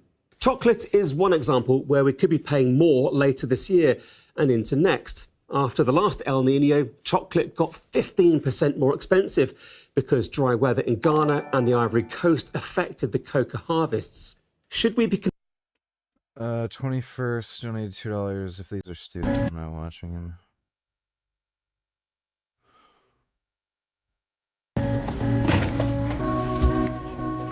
Oh, wow. Oh, that's nice. Oh my goodness. Oh, that's really good. Oh. Oh my goodness. I wish I could do this. Oh, that is so good. That is so good. Oh my god, that is so good. Wow.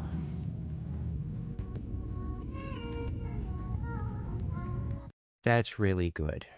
I like that. That's nice.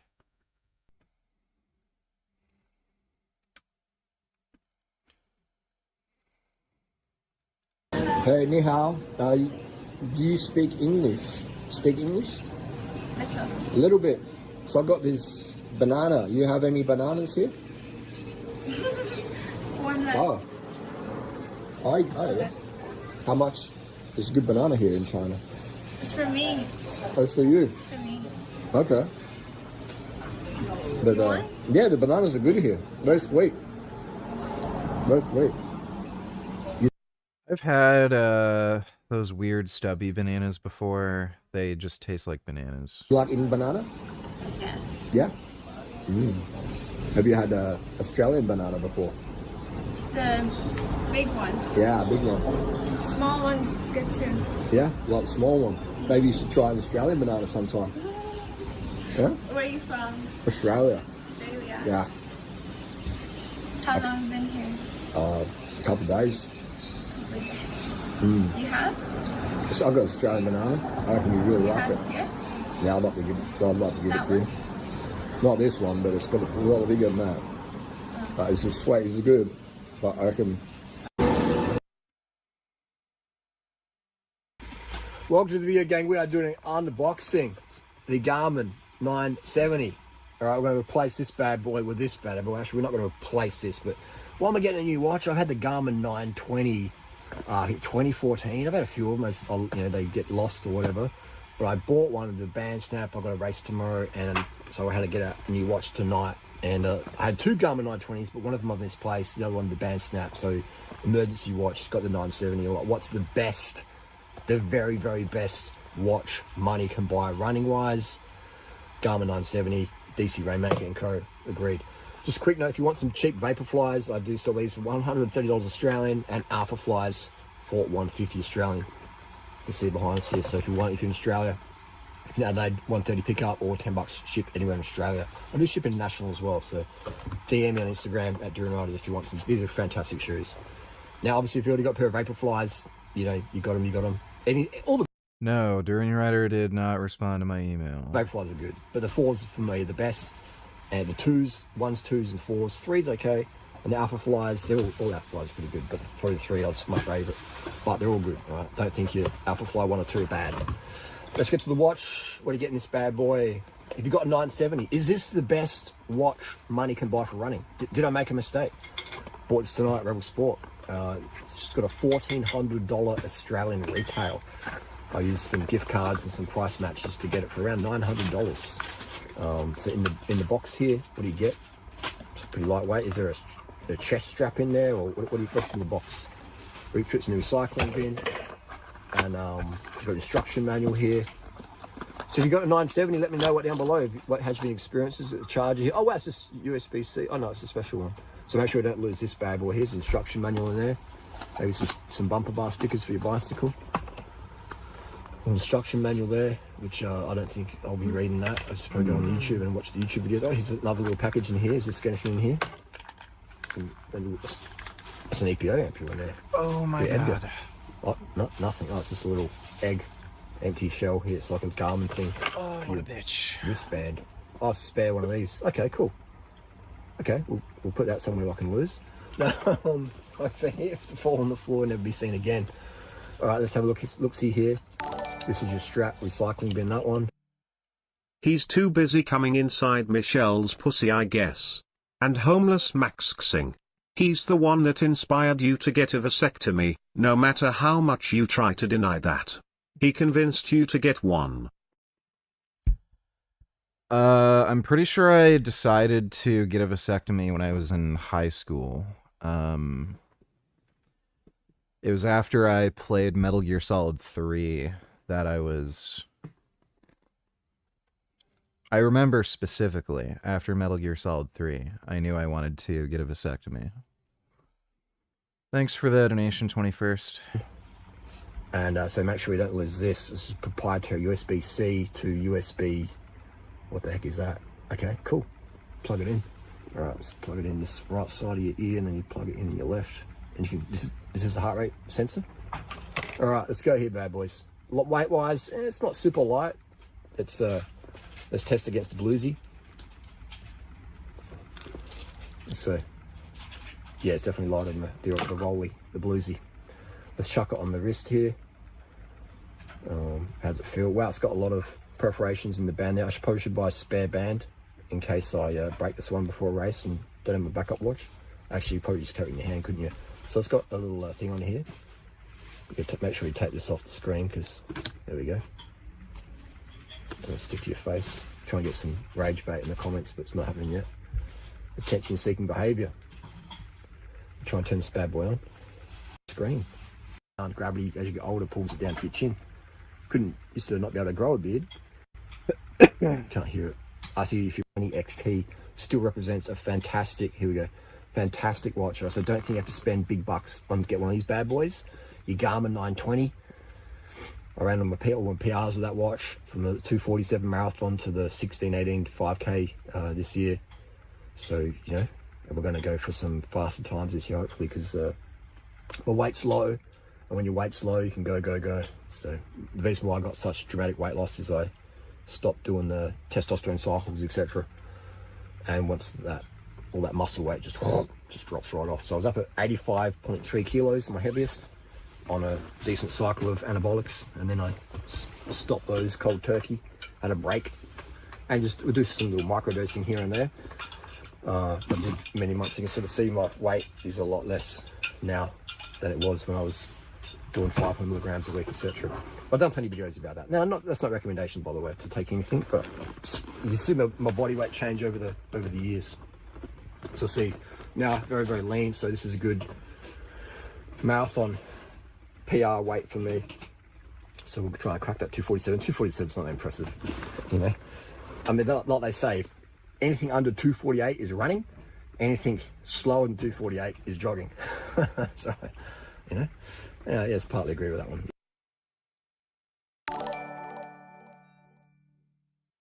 No nigger. I remember specifically Durian Rider took credit for you getting a vasectomy at some point.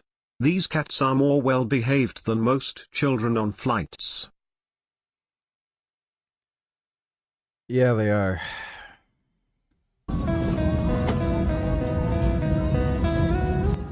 very nice, well-behaved kitties. Wow, look at him. Oh, I wonder what he's thinking in his cat brain. He must really like being so high up. Wow.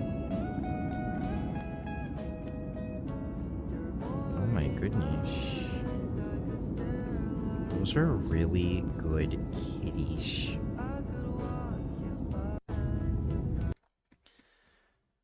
Yeah, they should throw kids literally off the plane during mid-flight.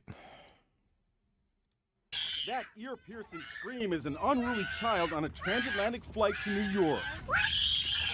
The passengers describe an 8-hour flight from hell. Yeah, dude. Throw him off the plane. Kill that kid. Children shouldn't be allowed to live if they act that way. Like, that's what the Spartans did. They killed kids they didn't like. And they were based. Just kill the fucking annoying kids that are stupid and weak and shit. Then you wouldn't have, like, some gay bitch fucking commie society. Filled with annoying retards. Fucking ridiculous. When did it become a taboo to kill kids? Like, we used to do it all the time. You know? Like, some kid was deformed or retarded or something, they just throw him down a cliff or something, or let bears eat it. There's a reason why humans evolved so quickly. I can guarantee you it's because we killed the shitty kids. You know, just eugenics practices speeded up the whole process. But now we're going in reverse. We're letting the dumb kids live. Now everyone's becoming a fucking retard. If you're a guy. Obviously, if you're a girl doing 240, that's pretty impressive. So you got your little screen here, and it's a touch screen, but it's got a very impressive screen on it. Damn, that's fancy. Oh, wow. Jeez. Okay, so French. I don't speak French, so I'm going to take it back. There's this Ling Ling behind us here. What's she doing over here? Show the chest. What's that? Yeah, show my front. Why not? Huh? Trademark? Because I'm not fine. Show. Not fine. Oh, really? Yeah, it's not fine. It's good girl up. Okay. Charge this big girl up. Seeing out in the hand, it feels, you know. I think the lighting is a bit weird. Thumbnail. And I'm like, I ain't got kids, you know, what I'm gonna spend my money on, so I might as well spend extra. How much smarter is the average man compared to the average woman? I wear headphones at work cause I can't listen to the boring female chatter. Women are so unfunny. At least men would make me laugh at my old job. I'd say your average man is roughly 50% smarter than your average female. You know, give or take a few percent. Thanks for the donation, Ronald. $400 or $500 and get it $970. So the two best watches out there in 2026, from what I gather, correct me if I'm wrong, the Kouros Pace 4.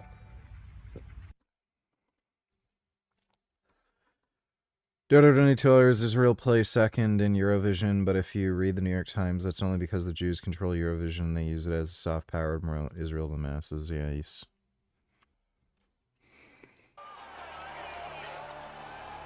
Yeah, sent me that. That is psychotic. New York Times is not a news organization anymore. They're literally worse than Fox News at this point. Literally. Like, they made up stories about Israeli soldiers training dogs to rape Palestinian prisoners when that's literally impossible. Like, that's shit you'd hear from Fox News, you know, like a decade or two ago. Like the same level of retardation. Fox News is now more reliable than the fucking New York Times. It's just crazy. And less morally bankrupt, too. Who'd have fucking figured? So, thanks for the donation, Dodo. Your Kuros Pace 4, and then you've got your Garmin 970. So this is the Rolls Royce of watches if you're a marathon runner, if you're fast, you want to, when weight matters, etc. Obviously you've got your Fenix and all those things, the big, heavy army style watches, and they sound cool. But this allows appreciated by the weight. And the reason I bought it was recommended as the best running watch money can buy. And that's why I got it, because why not have the best? Okay, and the best shoes out there today, I reckon, are the Vaporfly 4s and the Alpha Flies 3s. And very, very good shoes are any of the Alpha Flies, any of the Vaporflies. They're just fantastic shoes for running. Road running, straight line, marathon, PR, 5K, boom. Can't go wrong with those. I'm going to charge this bad boy out. Tomorrow's going to do a run, park run, and I haven't run since January, park run, I think. So we'll see how we go. Thanks for watching, gang. Okay, so on Sunday evening, the video game retailer GameStop announced a $55.5 billion unsolicited bid. There's a video on that So, Trump thing, too. I think I'll watch that. Donald Trump and Xi Jinping are meeting in Beijing this week, and if the footage is anything like prior summits, we'll be treated to two men in suits walking very slowly through a building, shaking hands at a slightly uncomfortable distance, and staring at each other like two people who've been set up on a blind date by a mutual friend who has since left the country. Now, to recap how we got here, because it has been quite a journey, last year tariffs between the United States and China hit levels that hadn't been seen since the 1930s. The US put tariffs of up to 145% on Chinese goods. China retaliated with tariffs of 125%. That dumbass Mario Rios is promoting Christianity, which is even worse than his dumb fitness content. Yeah, I think that'll tell you a lot about the guy's reasoning skills. So, the guy came to the conclusion that God sacrificed himself to make up for sins he created. And you're supposed to rely on his critical thinking skills, to take his fitness advice. Like... That guy is one of the most pathetic fucking retards I've ever seen in my fucking life.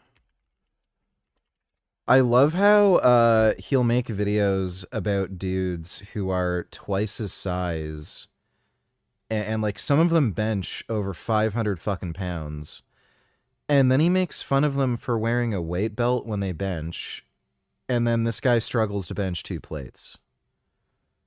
He's a tiny little fucking weak twink. I quit porn for 365 days. Thank you, Jesus, my testimony. Why you can't stop thinking about her. 100 million. He doesn't even make fitness content anymore. So that was going nowhere. And it's just cringe, conservative, Christian manosphere nonsense now. Mike Trentwin's pec tear is deserved.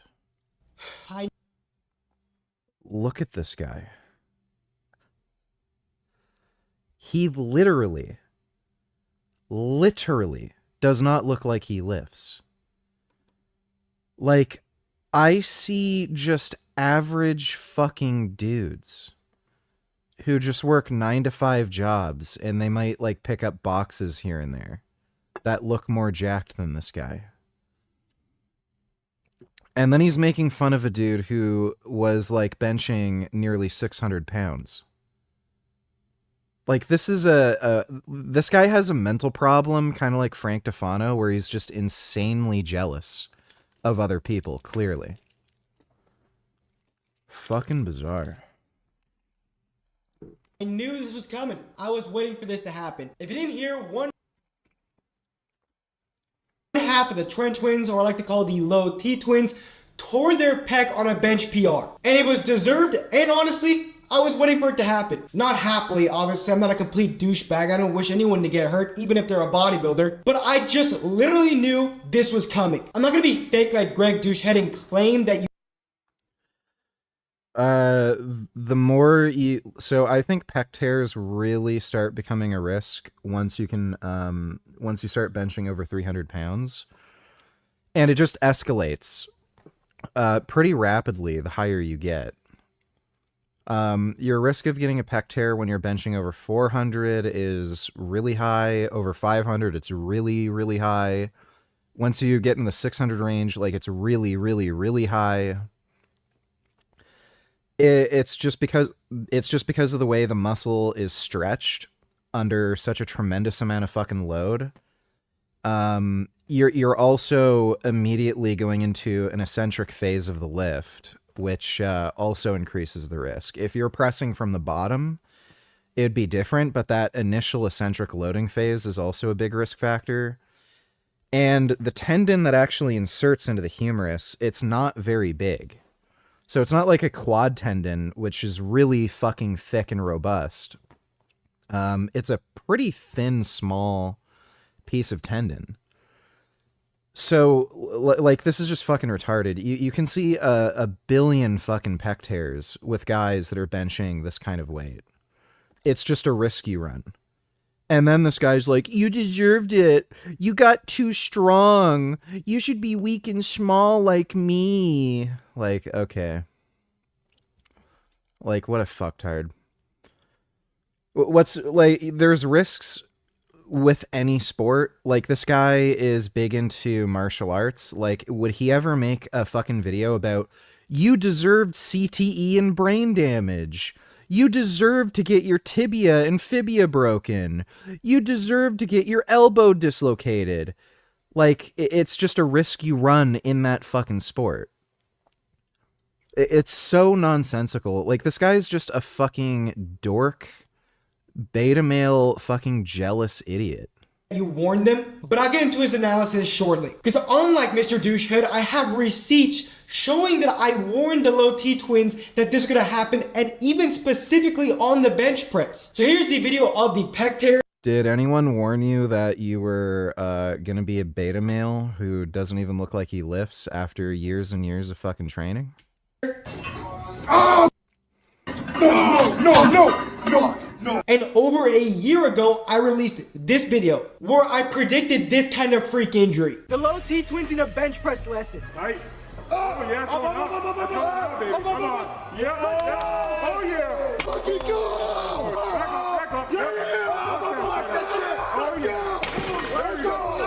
They're using wrist wraps, elbow sleeves, and a belt to bench. And add to that 3 spotters. Talk about doing weight you can't handle. When you become reliant on so many external factors, you increase your chance of injury. That's how Thor tore his chest on a bench press. You might be thinking I'm hating on the low T twins, when in reality, I'm just looking out for them. I get hate for telling bodybuilders they're mentally ill and that they have fragile egos, but this here proves to you I've been right all along. Don't do any sport. You could get hurt. You could fall on a bike if you do cycling and break an elbow. I warned you, it could happen. Don't do any racing. You could crash. Look what happened. You were on a racetrack and you crashed your car. I was right. Like, like, he thinks he's making a point. Buddy, you're a twink fucking beta male who doesn't look like he fucking lifts. And sure enough, this guy doesn't even make fucking fitness content anymore. Thank you, Jesus. I worship a little beta male faggot who couldn't even fight a bunch of 5.5 foot tall fucking Romans, and I let them drag me on a fucking cross and pin me to it and fucking slowly kill me. I died for your sins. Be a faggot and follow my faggot religion for me. I'll let you be in a bouncy castle in fucking outer space when you die. Right. So this is what you do now. The fitness content didn't go anywhere because you look like this. Nobody fucking takes you seriously. And all you can say is, I told you something could happen if you're good at something. Like, oh my god. Bro. I didn't prove anything to myself because I know I'm right and I'm qualified in this field. Because I've known if you use all of this garbage to... Oh, I'm qualified. I have 14-inch arms. I'm qualified. Oh, bro. Give me a fucking break. Lift the weight up, which includes wrist wraps. One of the trench twins, which wasn't the one that actually got hurt, was using a belt on a bench press. They're also using elbow wraps. Weird. Everyone who benches more than you wears a belt. I wonder if they know something you don't. And 3 damn spawners. Yes, you are. Yeah, dude. A lot of the time people wear elbow wraps because once you start benching heavier weights with higher volumes, you just need that support so that you avoid tendinitis. That same thing has happened to me. I use elbow wraps when fucking benching all the time now because otherwise, just over time, over a few week period, I just end up getting elbow tendinitis and it hurts like fucking hell. You're increasing your chance of injury, which is hard for people to comprehend for some reason. And by the way, depending on how you bench, the fucking elbow wraps don't increase the risk of injury. Again, they just let you load your triceps more without actually damaging the tendon. So it doesn't offload more fucking stress onto your pec. Like this guy's just fucking retarded. I've been vocal since the beginning of my channel that the equipment doesn't reduce your chance of injury. And there isn't even research suggesting this, yet it's deemed as a fact. But I actually have a theory that it actually increases your chance of injury. I can actually develop theories. I have a theory. I have a theory that you fucking are some troglodyte fucking genetic mess whose parents were probably fucking cousins, and that's why you look the way you do, even though you've been weight training for fucking years now.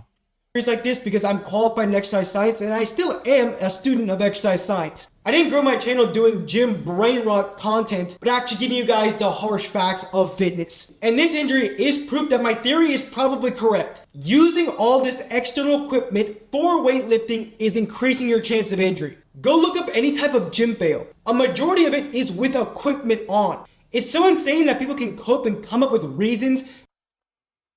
This is like saying, you'll notice most fatal car accidents, people were wearing a seatbelt.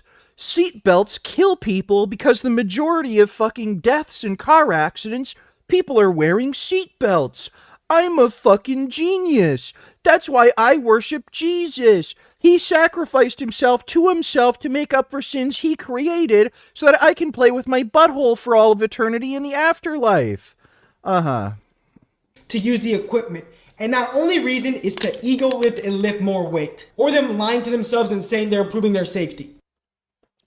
Oh, and this guy doesn't ego lift. He just uses weak little fucking baby weights because, I don't take steroids, I don't wear wrist wraps, I don't wear a belt, I don't wear elbow wraps, everyone else is cheating. That's the only reason I'm so much weaker and smaller than everyone else. The other cause of this Trend Twins pec tear is their use of steroids, which, hey, I've been against since the start of my channel. It's stated that anabolic steroids can weaken the pectoralis major tendon, or the pec tendon, which can make it more likely to tear.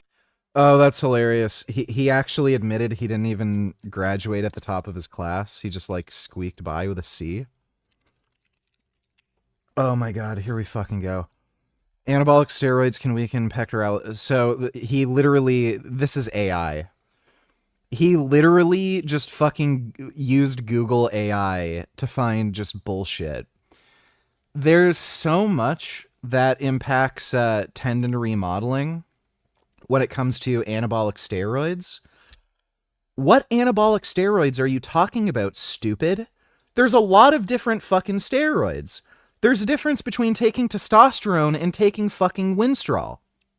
Winstrol, in particular, changes your collagen synthesis to favor a type of collagen that is extremely stiff and non-elastic.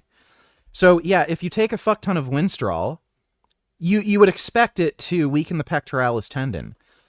If you rely primarily on testosterone and maybe a little bit of boldenone, those two compounds actually increase collagen synthesis, and it's the type of collagen that helps the tendon be a little more normal.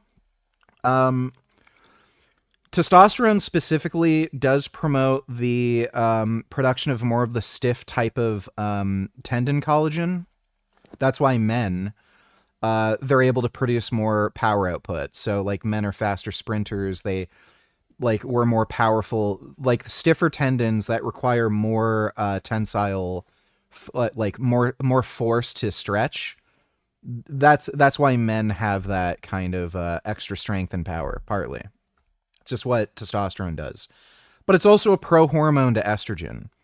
So if you're not, if you're allowing your estrogen levels to creep up, again, it ends up just being a net neutral, sometimes a net positive, depending on where you are naturally. Naturally, I actually produce very low amounts of estrogen. So he doesn't know what the fuck he's talking about. He literally just did some stupid Google search using the AI. And then he just thinks all anabolic steroids are the same and do the exact same thing and affect collagen synthesis the same way, which they don't. Like again, this guy fucking graduated with whatever degree with a fucking C. Hair. Pec tears are actually quite rare. Yet I've seen They're not rare. They're rare for people like you who are lifting tiny baby weights.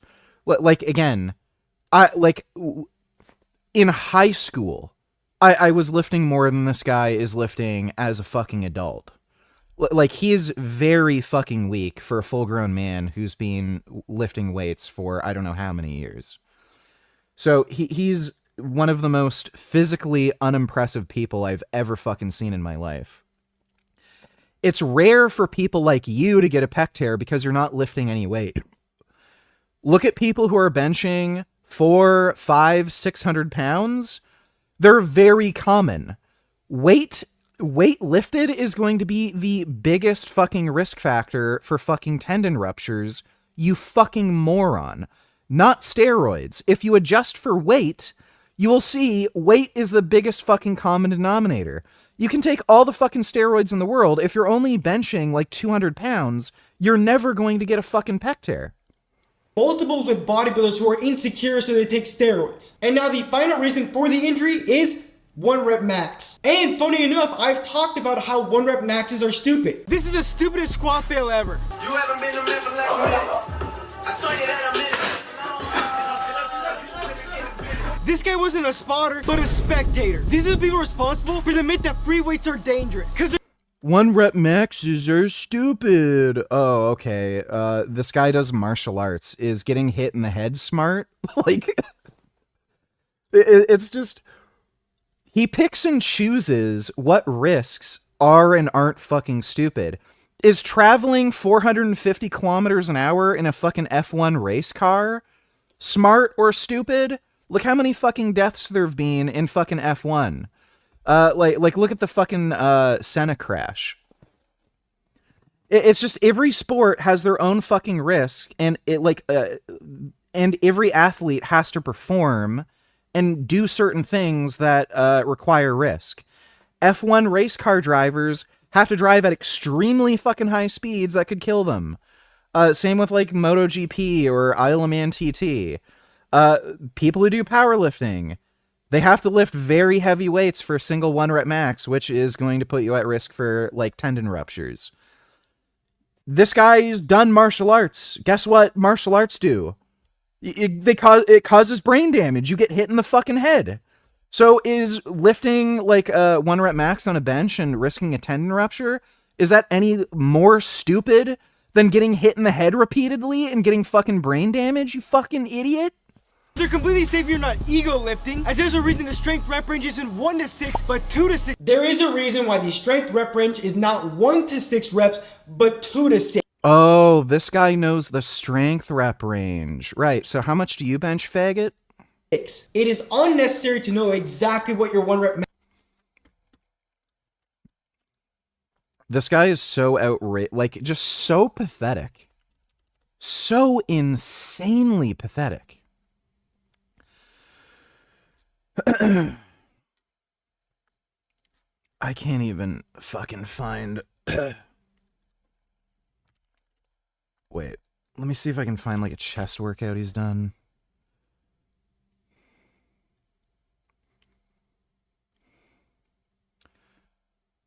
Does this guy like it seems like he's afraid of like actually uploading any content where he like works out.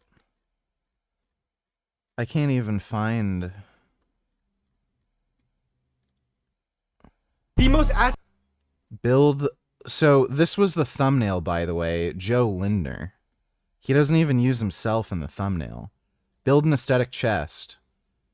Oh, really? I guess that's why you weren't in the thumbnail, huh? And the best way to target it is. Oh, wow. Oh, this is great. 155 pounds. Right, so I guess that's why you don't have an aesthetic chest. This guy knows the strength rep range. Great. Why aren't you strong? Incline bench press. The closer you are to 0 degrees or a flat. Oh, wow, 225. Oh, 2 plates like a big boy. Wow. Good job. I did that in high school, faggot. Flat bench, you target the chest, and the closer to 90. Notice how you'll never find this guy doing a full set. It's just a clip. You have no idea. Like, this is probably his first 2 reps, and he only got 2. You can see how slow the bar speed is. Like, he's really struggling with 225. So, like, this guy can't lift. The strength rep range actually starts at 2. And then the most you'll ever see this guy bench is 225. Shit that I did in high school. Max is, you can just calculate it from your 2, 3, 4 rep max. So over a year ago, I predicted this exact situation, and I'm not going to be a nice guy here, because I'm going to tell you the harsh truth like I always do. I'm not going to coddle this trend twin, because he should take accountability for what happened. And so should Greg Douchehead. I swear I don't know if I'm 100%. Like, again, the hypocrisy is just so fucking crazy. You could say, I told you so, you're going to crash your car in that race. Oh, I told you so, you're going to get hit in the head in your MMA match. Oh, I told you so, you're going to, like, fucking get tendonitis running. Like, again, there's risks in every sport, every athletic endeavor. Like, it's just pathetic. Correct here, he was their coach during this time. And trust me, if I was your coach, I would literally tell you, what are you doing on the bench press? Oh, if you were his coach, right. Anybody wants coaching from you, Mr. I'm a big boy now. I lift weights that high school students can lift. Why do you need all that stuff? Why do you need 3 spotters? I could have prevented this injury if I was a Trent Twins coach, but Coach Greg Douchehead couldn't do it. Just like the Dylan McKnight steroid situation, Greg got it wrong and I got it right. If you didn't know about this, Dylan McKnight stated he was unnatural for a long time and then came out randomly and said that he lied and actually was taking steroids. And Greg Douchehead thought he was a natural, and I said from a long time ago he wasn't natural, and I got it right. And Greg Douchehead is wrong about the Trent Twins situation. Oh, Kirk! How about for a change, you watch ads during the stream? I can't watch ads. I have YouTube Premium.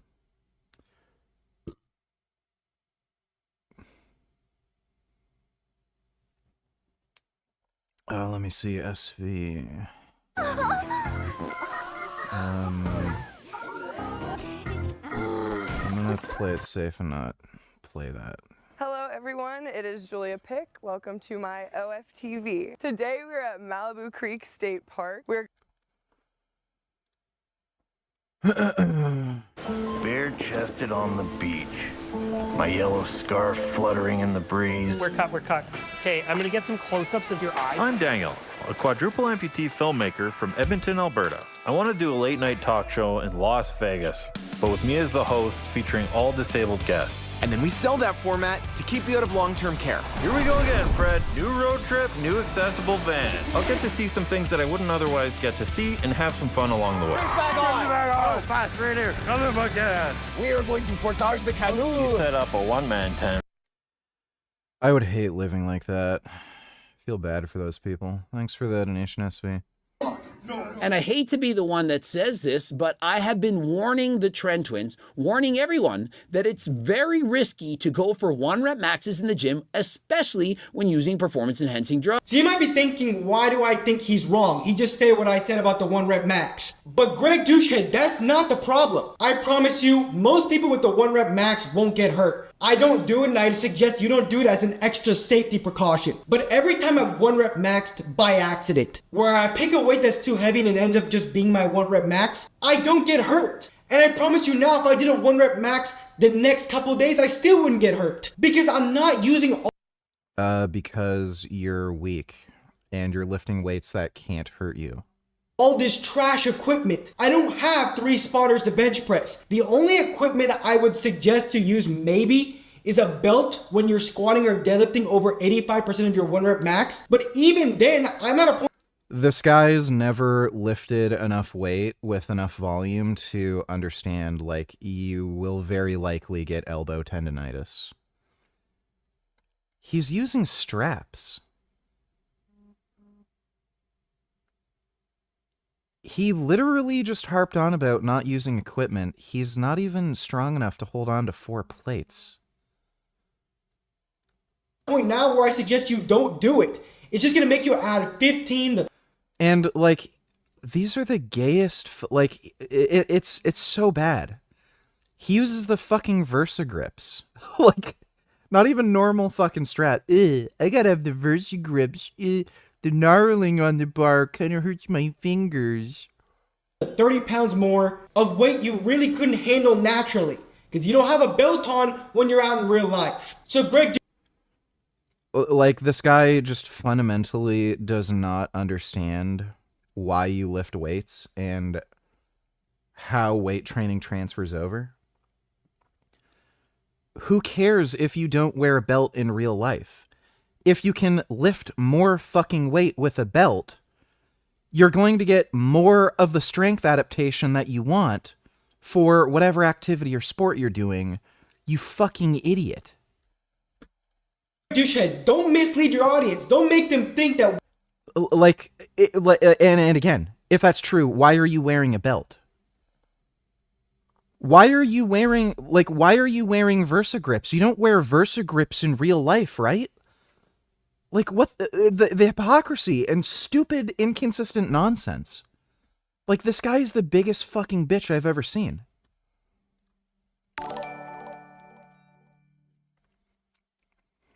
SV donated $5.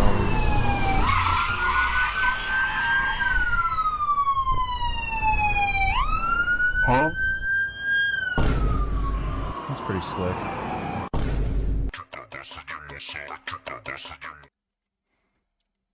I like how they add audio to make it annoying. Oh. You got deked out.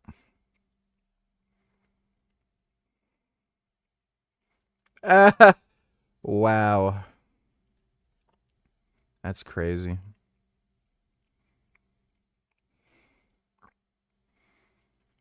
Holy shit.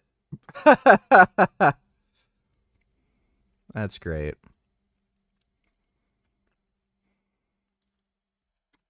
That's cool.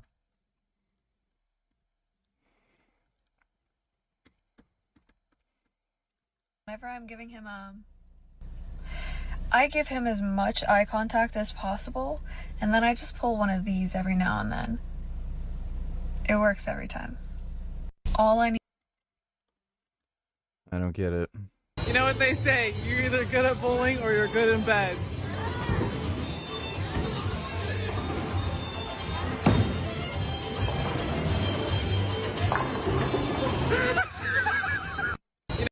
Alright, that answers the question. Make some noise for Chris Cilio. Chris Cilio. Oh, all right. I hope this is real.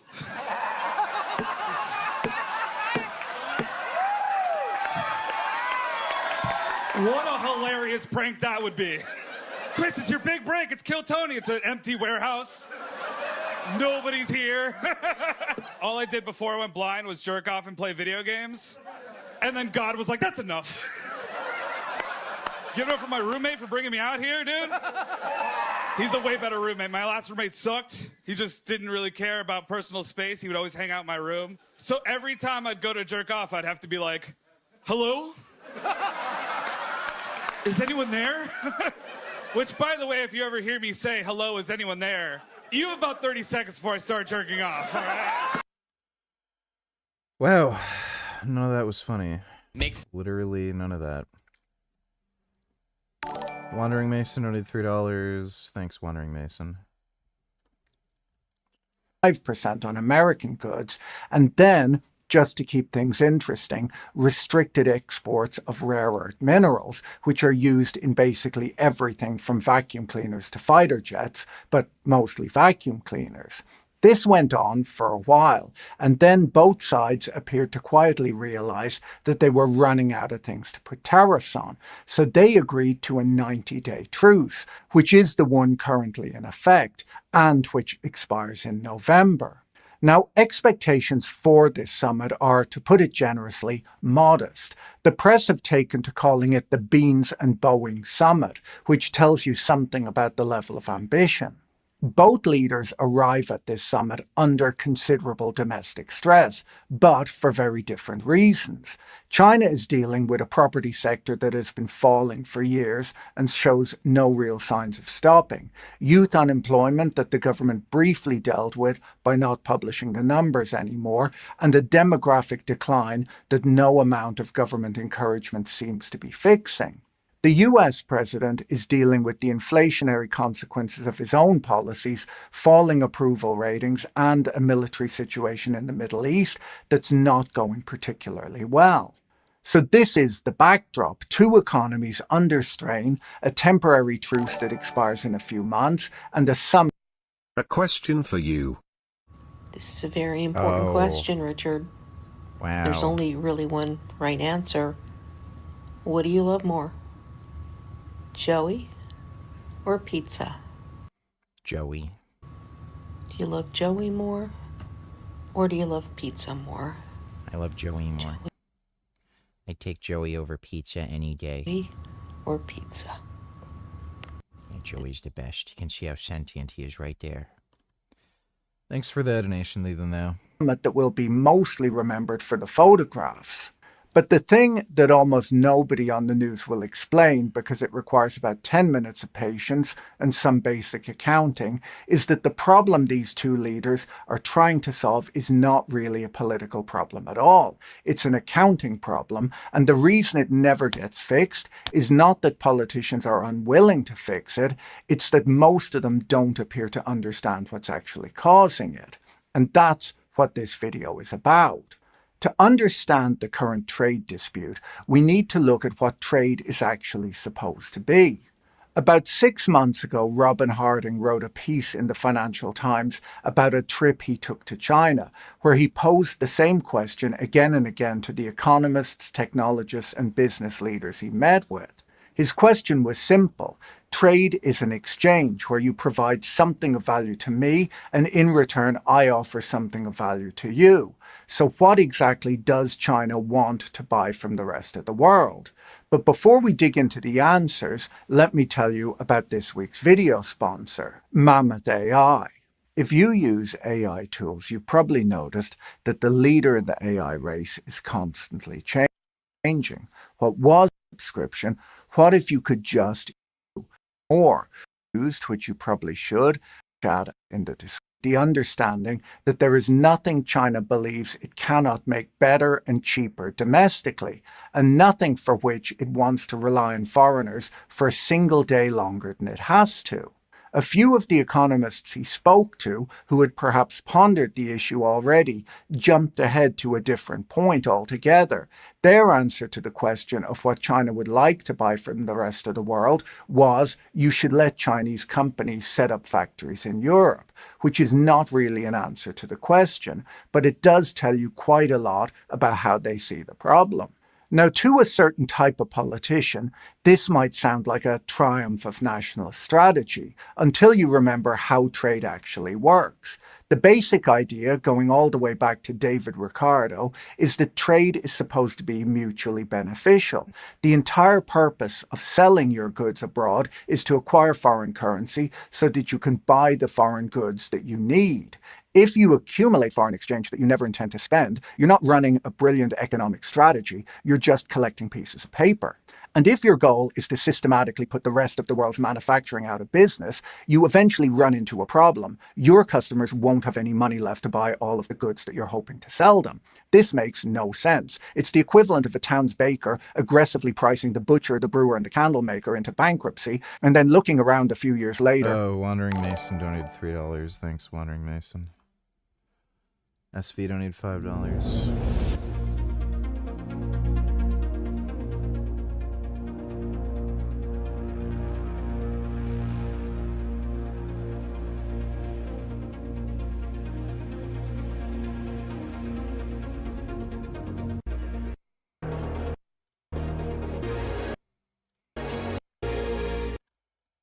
Okay.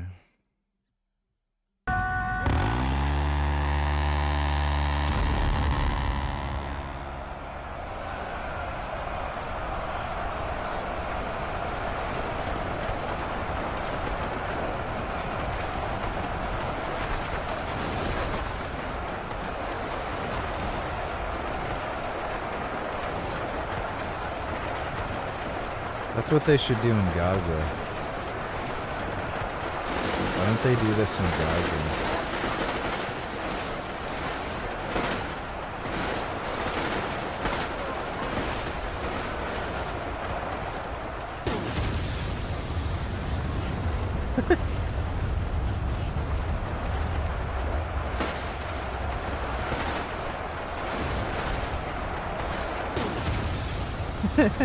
This looks hilarious.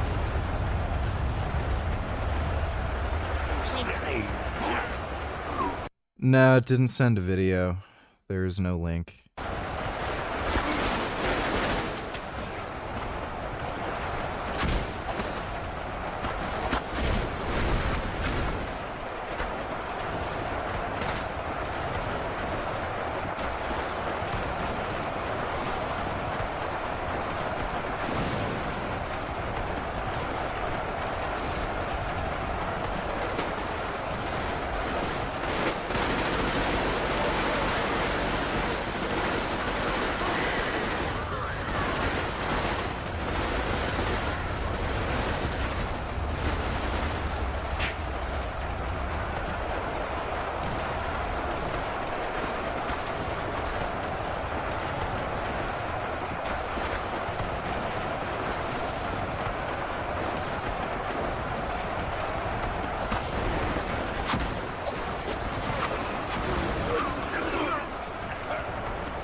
Hey, thank you for that, SV.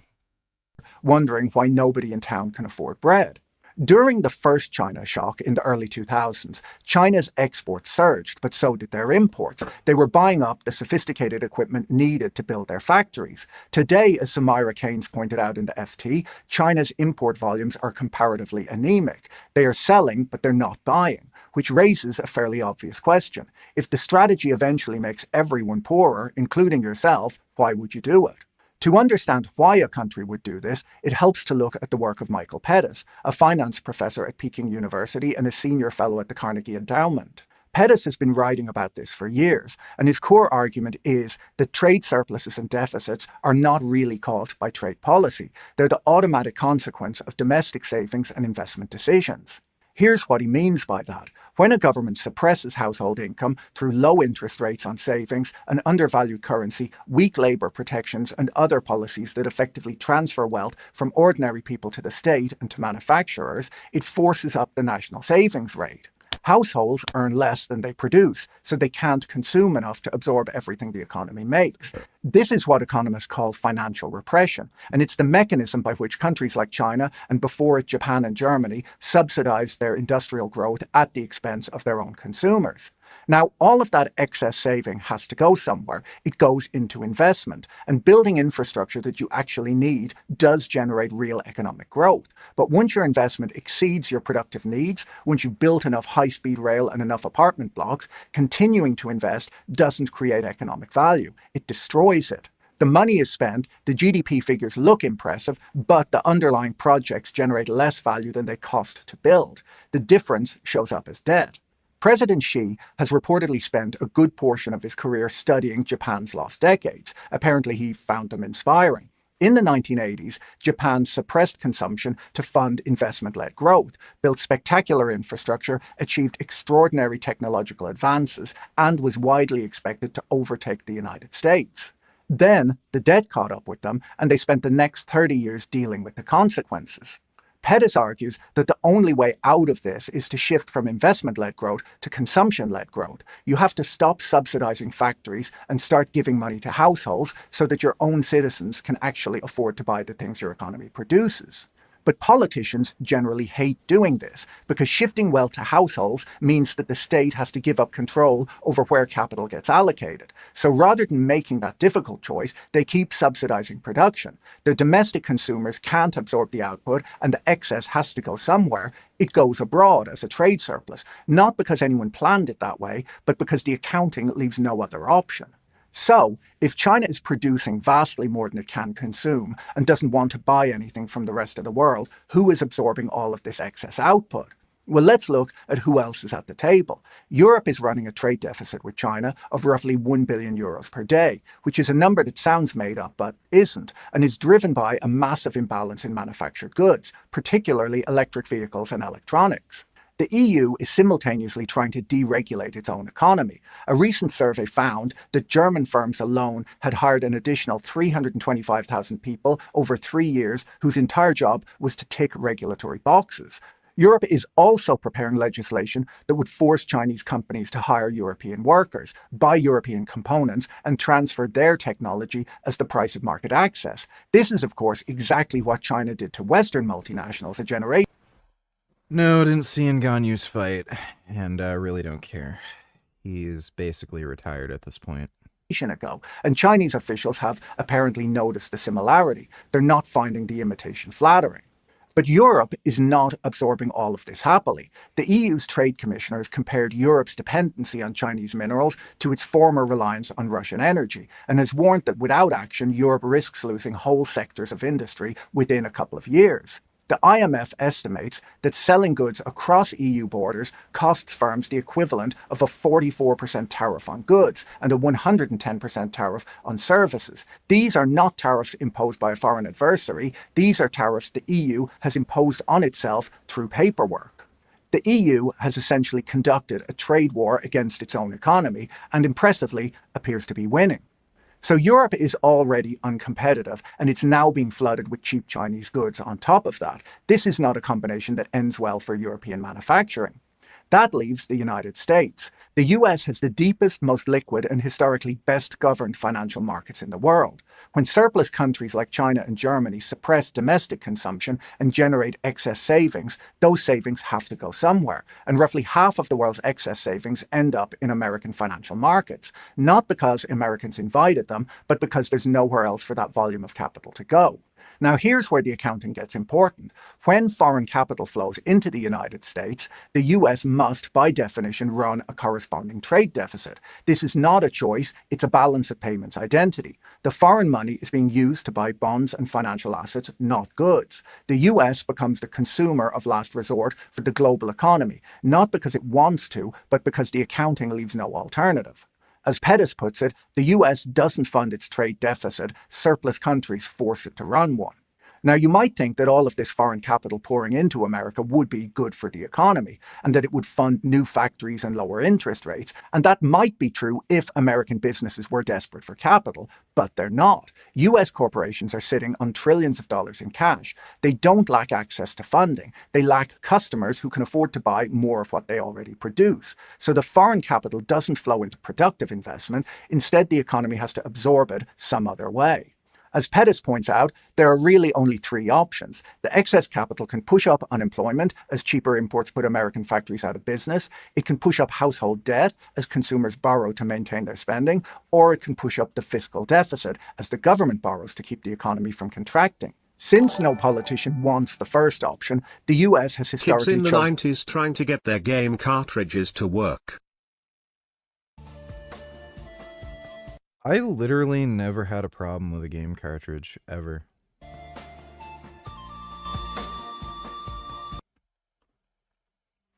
Never had to do that. Brazen robbery. Calling the police! Call the police!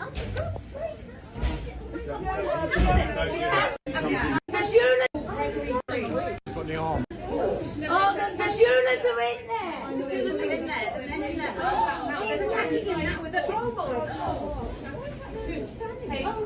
Oh, they're stealing jewelry.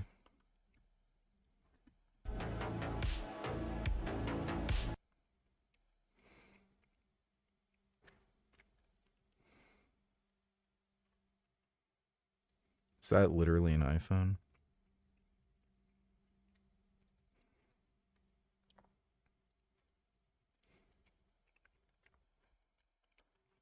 Thanks for the donation, SV.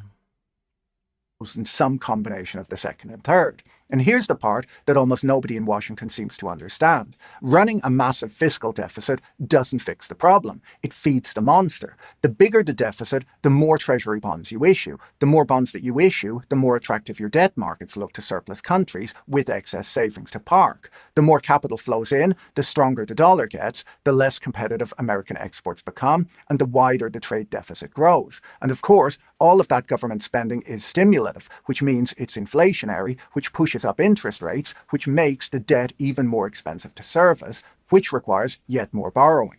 It's a feedback loop, and it's one that no amount of symmetry in Beijing is going to break. Now, being the consumer of last resort has not been entirely unpleasant. The US economy is remarkably productive. Labor productivity has been growing at about 2% a year over the last 5 years, the fastest rate in 2 decades. Cheap domestic energy means Americans pay about half what Europeans pay for electricity. The US economy is flexible, dynamic, and has been absorbing these imbalances for decades without anything obviously breaking. But the bill has been accumulating. A few days ago, the FT reported that the US government sold 30-year debt at a 5% yield for the first time since 2007. Financing the growing national debt is getting meaningfully more expensive. In a video a couple of weeks ago on inflation, I discussed how the US Treasury, under Scott Bessent, has been funding long-term obligations with short-term borrowing, a strategy that the economists Stephen Moran and Nouriel Roubini described as activist Treasury issuance and compared to stealth quantitative easing. Bessent, as it happens, criticized Janet Yellen for doing exactly the same thing before he took office, and then adopted the strategy himself, which is the Treasury Secretary equivalent of mocking someone's cooking and quietly asking for the recipe. This is essentially a massive bet that long-term interest rates are going to come down, which seems like a rather aggressive gamble when you consider that the US government is simultaneously pursuing tariffs, running a massive fiscal deficit, reducing the labor supply through deportations, pressuring the Federal Reserve to cut rates, and fighting a war in the Middle East that has driven up the price of fuel and fertilizer. It's not entirely obvious why long-term interest rates would fall while the government is actively engineering inflation. Betting that rates will come down while you borrow $1 trillion a quarter to fund a trade war is a strategy that relies heavily on optimism. None of this is a new problem. As Martin Wolf pointed out in the FT this week, clashes over how to adjust these imbalances have reoccurred roughly every 2 decades: the 1920s, the 1960s, the 1980s, 2008, and now. The 1920s version ended with a global depression and a world war. The 1980s version was resolved through the Plaza Accord, where the major economies agreed to coordinate their exchange rates. The 2008 version was resolved by, well, a global financial crisis. So the two available options appear to be international cooperation and economic catastrophe, and historically we've tended to go with the second one. Economists have understood the structural problem since at least the 1940s. As Darragh McFadden outlined in the FT last week, when the global financial architecture was being designed at Bretton Woods, Keynes proposed a system built around a neutral international currency that he called Bancor. The key innovation was that it would penalize countries for running either persistent surpluses or persistent deficits, forcing both sides to adjust. As the economist Robert Triffin later pointed out, when a genie says he'll give me infinite wishes, but I have to fuck my bro. No! No! No, not me! Why are you coming to me? No! No!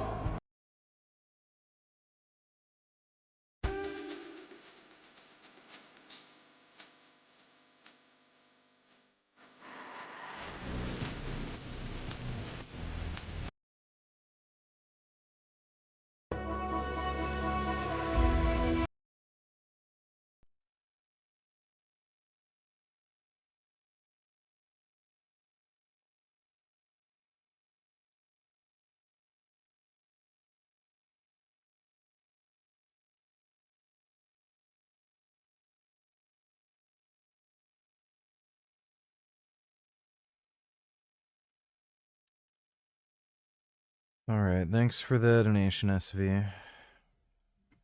Any country that supplies the world's reserve currency is essentially trapped. It must run persistent deficits to meet global demand for safe assets. Keynes saw this coming and designed a system to prevent it. The United States rejected that proposal at the time. The US was the world's largest creditor then, and its dominant manufacturer. It was basically the China of that era, and it had no interest in signing up to a system that would penalize its surplus. In doing so, it consolidated the dollar as the anchor of the international monetary system, which is the very thing that now forces it to run the deficits it's complaining about. So that worked out well. Wolf also makes a point that surplus countries tend to overlook. They are not in as strong a position as they think. Japan ran enormous surpluses in the 1980s, and the pressure to boost domestic demand led to a property bubble that, when it burst, produced 3 decades of stagnation.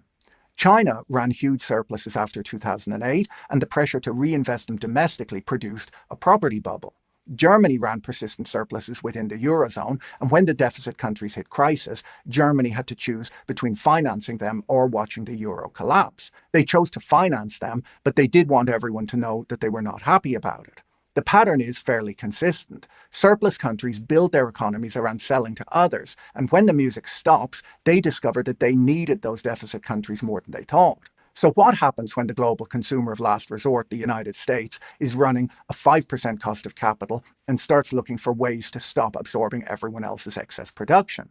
Well, historically it ends in either one of 2 ways. Either the major economies sit down and negotiate a coordinated adjustment, which requires a level of international cooperation that is, to put it politely, not obviously forthcoming at the moment, or the adjustment happens through crisis. If the US stops buying, American consumers will face higher prices and fewer cheap goods. That will be unpleasant, but for the surplus economies, countries that have built their entire economic model on the assumption that foreigners will endlessly borrow money to buy what their factories produce, it will be significantly worse. A consumer can find a more expensive substitute or do with less. A factory with no customers has a much bigger problem.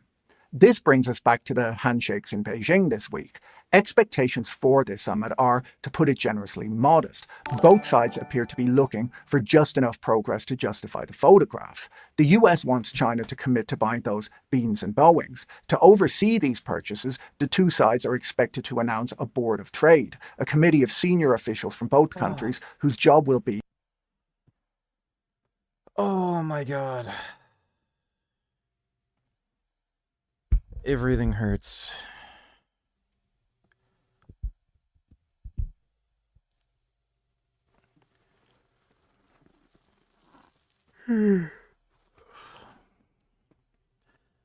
SV donate $3.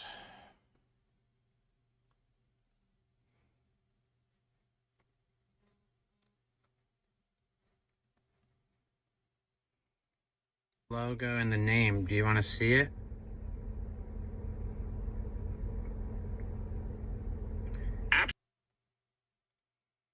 Hey Adam, what's something that's not illegal but feels like it should be? Pharmaceutical ads. Hey Baram.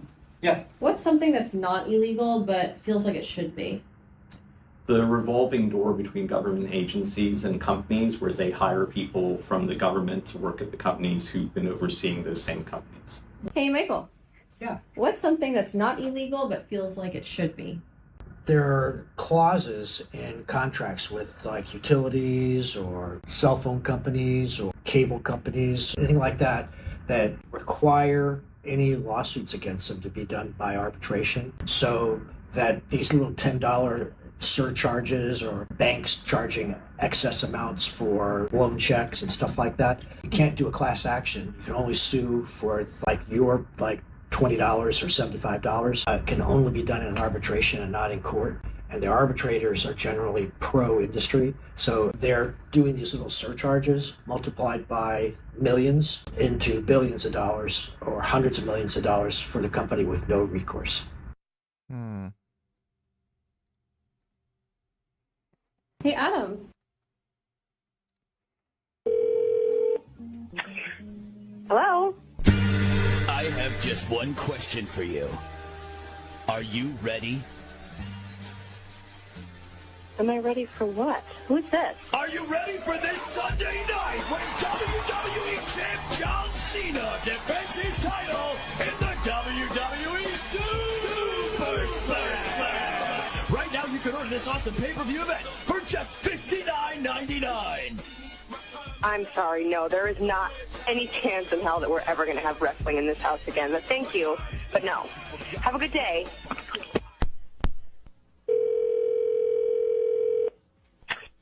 Hello?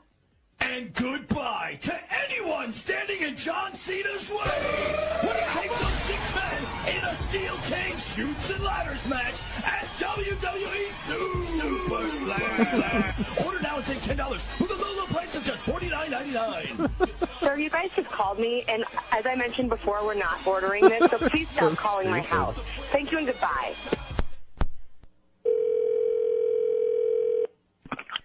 Hello?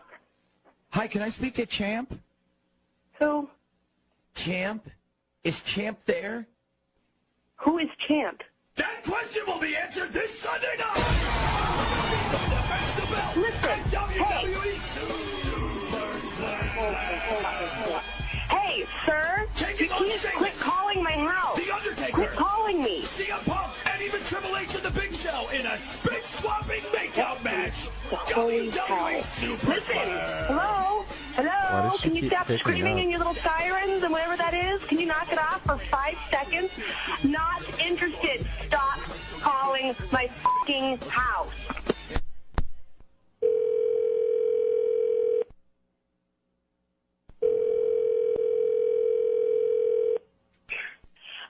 I swear to Jesus, if this is those wrestling again. Okay, good morning. Hi, I'm just calling this morning to ask if you're a supporter of the United States military. Oh my God, I apologize. We've been getting calls all morning. I apologize, and yes.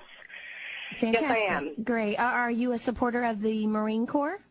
Yes, absolutely. Good. Absolutely. Great, because a former decorated member of the United States Marine Corps needs your support. And his name is John Cena! Get in the ring and put boots to asses! This Are you weekend. kidding me right now? That's a good one. That one was good. Some prank calls are funny. Thanks for the donation, SV. To make sure that China actually follows through this time. This is necessary because China made similar purchase commitments in the Phase 1 trade deal in 2020 and then didn't follow through. So the solution to China not honoring its commitments is a new committee to monitor whether China honors its commitments. I'm sure that this time it'll be different. Now, the Board of Trade will sit alongside the already existing Board of Peace, which was established earlier this year to promote peace building, which Trump will chair for life. So we now have a Board of Peace and a Board of Trade, and all we really need next is a Board of Good Intentions, and we'll have the complete set. There's also the small matter that Trump arrives in Beijing having largely been disarmed by his own courts. In February, the Supreme Court struck down his IEEPA tariffs, the ones he had been raising and lowering on a near daily basis last year. He immediately pivoted to a different legal authority, Section 122 of the Trade Act, which allows temporary tariffs to address balance of payments crises. Last week, a federal trade court ruled those ones illegal too, on the grounds that the US is not actually experiencing the kind of balance of payments crisis the law was designed for. The administration is appealing, but the tariffs expire in July regardless. A third set of tariffs under Section 301 is being prepared, but those investigations won't be complete until the summer. So the US president is sitting across from Xi Jinping at a negotiating table, and his most prominent negotiating tool has been taken away from him by his own judiciary twice. His domestic position isn't helping either. Approvals ratings are at 34%, the lowest of his second term. And with midterm elections in November, Republican members of Congress are not exactly lining up to support inflationary trade policies in an election year. Several were reported to have quietly celebrated when the Supreme Court struck down the tariffs. Xi Jinping will be aware of all of this. When your negotiating counterpart's own party is relieved that your signature policy has been overturned by the courts, it does somewhat reduce the credibility of the threat to bring it back. Both sides are really just trying to buy time. The US wants breathing room to build domestic rare earth processing capacity because China currently controls those supply chains and used them as devastating leverage during the tariff war. China wants time to develop its semiconductor industry and reduce its dependence on Western technology. And Xi has his own grievances to raise too. China imports roughly 40% of its oil through the Strait of Hormuz. So the American military situation in the Middle East is not just a US political problem, it's costing China money, and Xi will want to make sure Trump knows it. As Eli Ratner, who served as the US Assistant Secretary of Defense for Indo-Pacific Affairs until last year, pointed out in the FT, the US has made this mistake before. The pattern is consistent. When Washington backs off, Beijing doesn't reciprocate. It consolidates its gains. When the Obama administration declined to challenge China's island building in the South China Sea, artificial reefs became military installations. When Trump paused tariffs in his first term in exchange for the Phase 1 trade deal, China missed its purchase commitments, and the structural reforms were deferred to a Phase 2 that never came. Ratner argues that the time being bought isn't being used to strengthen America's position, particularly given that the war in Iran has drained military readiness for any potential crisis in the Pacific. And all of this will happen while the much larger geopolitical issue, the future of Taiwan, hovers in the background. A senior Taiwanese official told Bloomberg last month that what they fear most is being put on the menu at a Trump-Xi summit. China would very much like rhetorical concessions on Taiwan in exchange for those beans and Boeings. Whether they get them is another question. So the two leaders will shake hands, make announcements, and fly home. The photographs will look very serious, but the underlying problem, the one we've spent this entire video explaining, will not have changed. Trade imbalances are not caused by a lack of summits. They're caused by domestic policy choices that neither side appears willing to change. China will continue to suppress household consumption. The US will continue to absorb the resulting surplus, and the accounting will continue to do what accounting does, regardless of what anyone announces at a podium in Beijing. If you found this video interesting, you should watch my video on China's rare earth chokehold next. Don't forget to check out our sponsor, Mammoth AI. There's a Yeah, weird situation. I still think the selling out Taiwan thing is overhyped. I just don't see in the right now term the US not intervening if China invades Taiwan. Just seems completely like implausible. Just no chance. Is there a fucking trainer for that game? Fuck.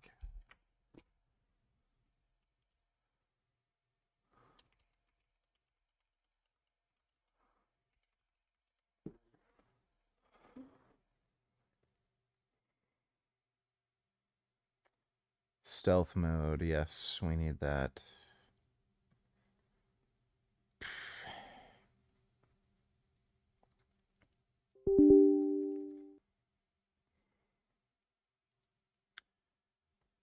Number 1. All right. Probably should have started that game with that trainer, because would have been way less of a pain in the ass. Way fucking less.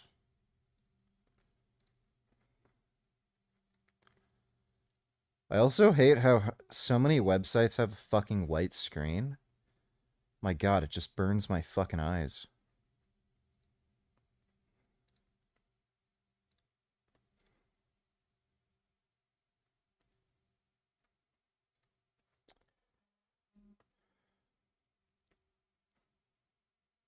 Fuck.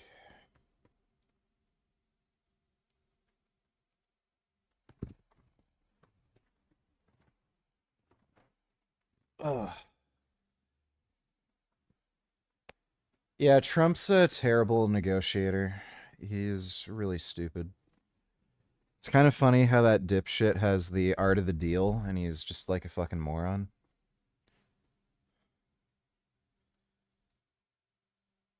That annoys the shit out of me too when porn websites have the white screens.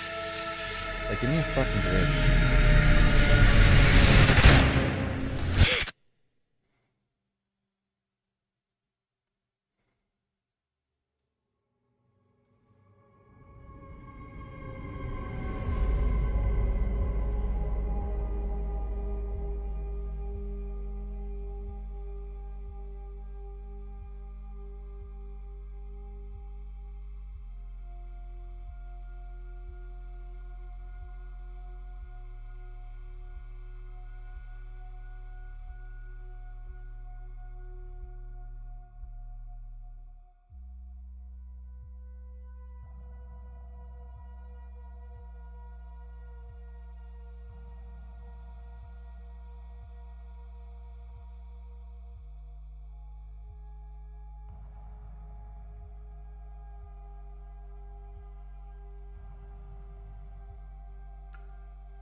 Yeah, like there's so many stupid things wrong with porn sites having white screens. One, like it's bright, so like people will like fucking see you doing something in a room if it's like dark, which is just annoying. It also just burns your fucking eyes and just makes watching all that shit just that much more fucking annoying. Like it's the stupidest type of website to have like a white screen.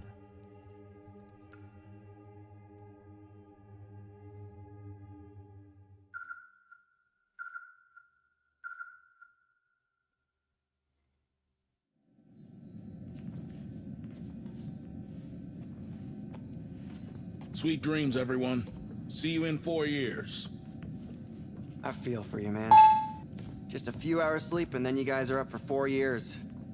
Try not to kill each other. We all have a vital part to play on this ship.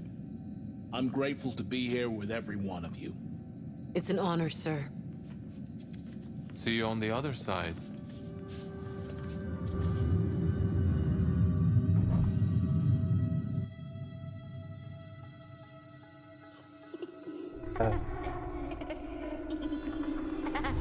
Daddy, look at me. I'm flying. I'm a spaceman. Never forget why you started.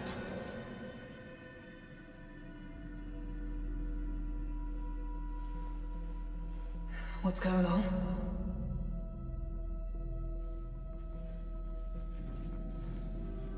Follow me, please.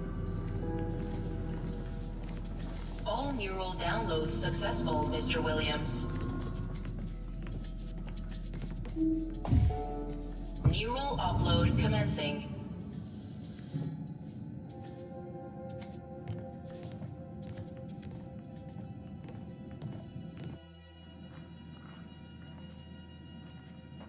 What's going on?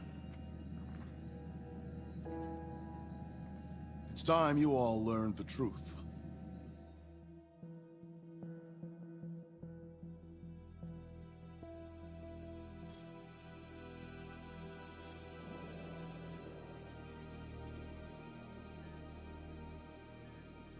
This mission was it, you know. Everything I trained for. It was right there. I'm just disappointed. You'll get another chance. No, I won't. I sign. My feet will be firmly on the ground for God knows how long. Who knows what state we'll be in then? If what's out there is as bad as they think, it's safer to be here.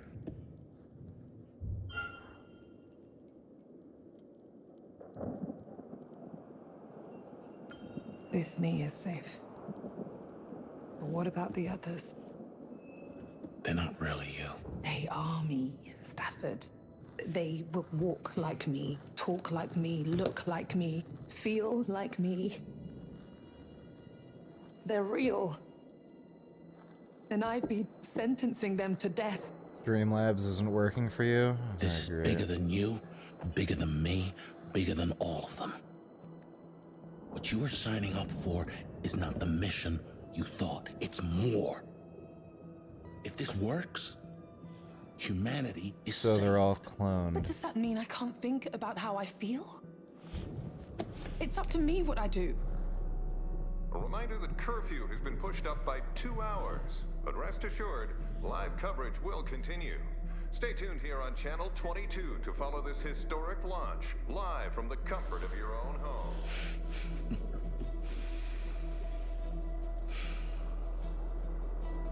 Ready? Make a wish.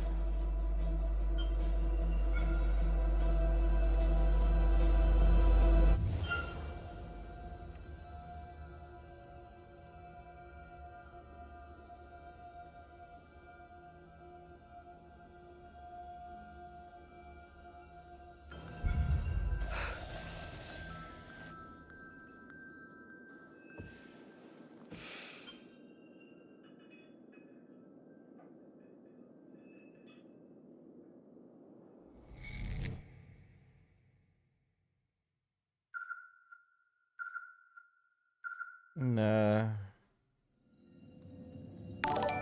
Yeah, the only gameplay is like bullshit.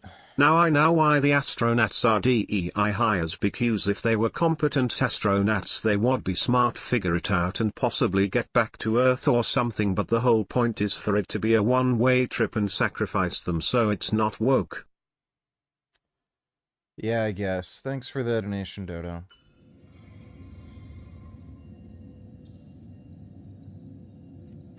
We can't rescue you. I'm sorry. For you, it was always a one-way trip. What Corinth is doing, it's for the right reasons. Mars is ruined, Earth is dying, we need to win this war. But if you're hearing this, I want you to know that it's been for something. It was all worth it. It's worth it every time. In transmission.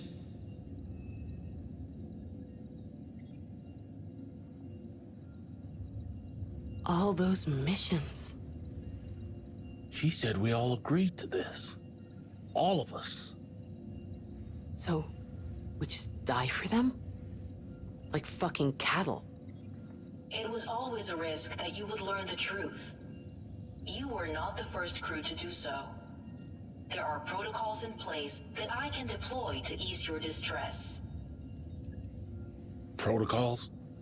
I am authorized to assist with safe cell termination if you desire. There will be no pain. No pain? Are you saying there's no way out? Escape from the cycle is impossible. I'm sorry. How did they clone us? Young said it happened when we were in the pods. That's correct. The synthetic bodies you are using now were grown using your own DNA. When your original selves entered the pods, your memories were copied and uploaded to these bodies. In each cycle, as far as each crew knows, they are flying off to Tau Ceti F for the first time.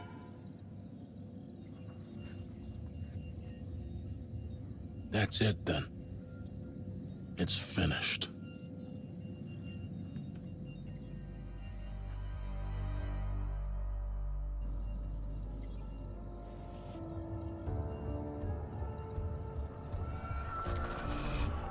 But I know what I saw. Those ships out there are the same This as isn't ours. Karen's first mission to this planet. They've sent the same ship before, with the same crew. We're all Same clones? I don't understand. Are you fucking kidding me? You're wrong. It can't be true. It doesn't make any sense.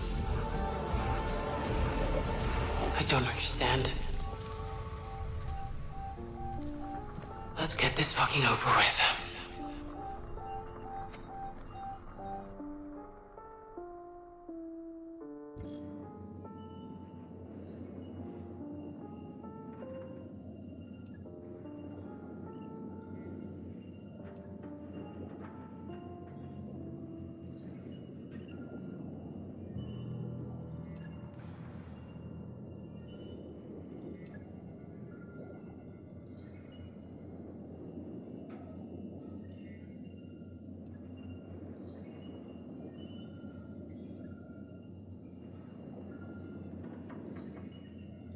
What is that?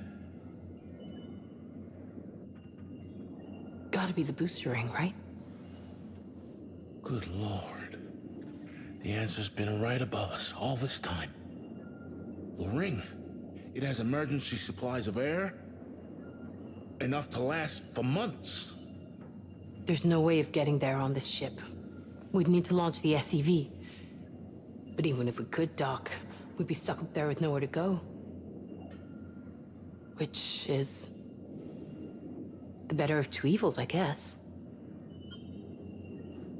We take any opportunity we get.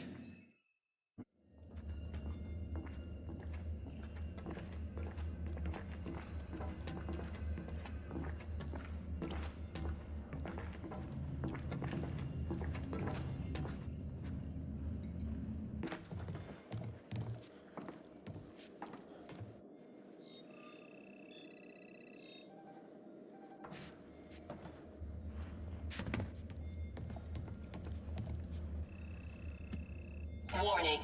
Manual override required. I'm sorry. It's looking like we need to go back down. What? We can't get the fuel here unless we manually reroute it through the science deck, then pump it up here all the way from engineering. All right. Time is ticking. I'll go down there and get this done.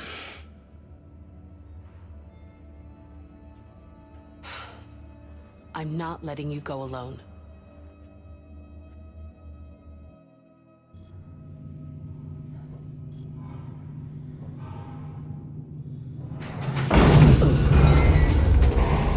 Warning. System malfunction. God fucking damn it! Lockdown protocol initiated on deck 2. Manual override required. That doesn't look good.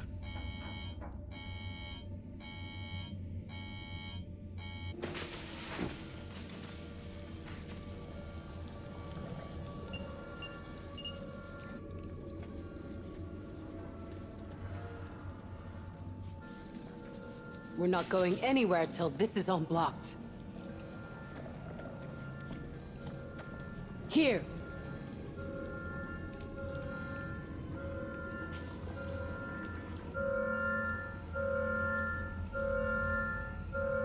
That's where we need to go. Let's do it. Don't worry, I'm using trainers. I don't have to sneak.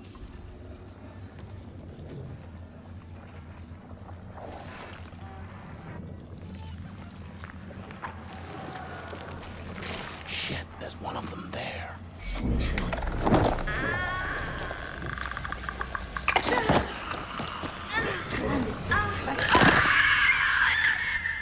Damn it. How do we get past that thing?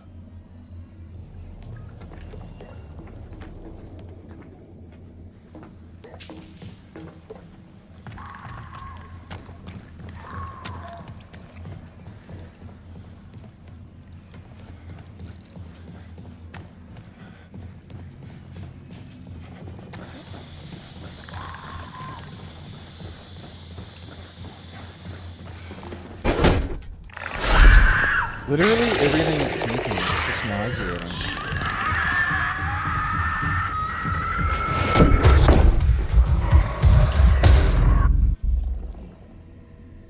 Eat shit! Come on. We don't have much time. Threats alive. Seek alternative air supply immediately.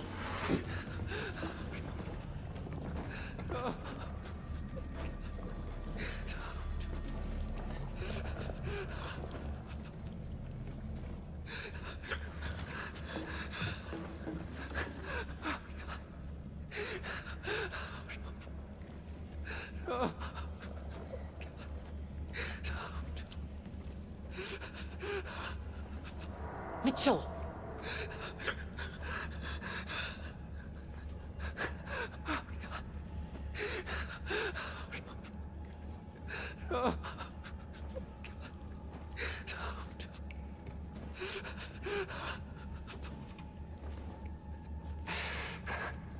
I did everything right.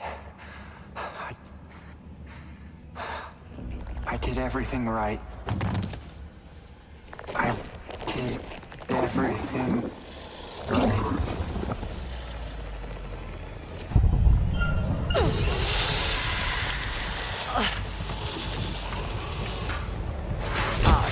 Shit. No, no, no, no, no, no! Cooper!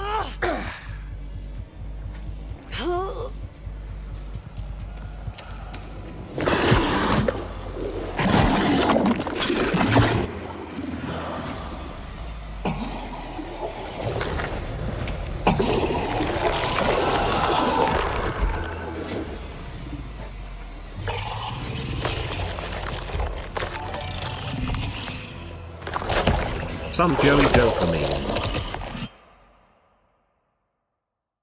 Let me take a look.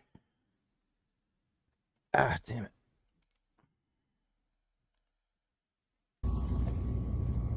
Oh.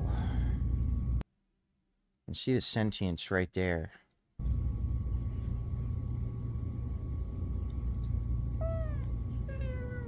Oh. Why are you so cute?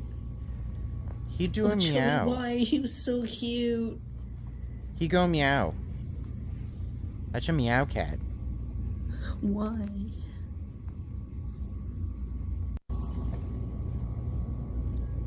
Yeah, that's really good. Thanks for the donation, Ethan, though. Instant attack cooldown. Max flashlight brightness. Yeah, I think the stealth mode's all we really need.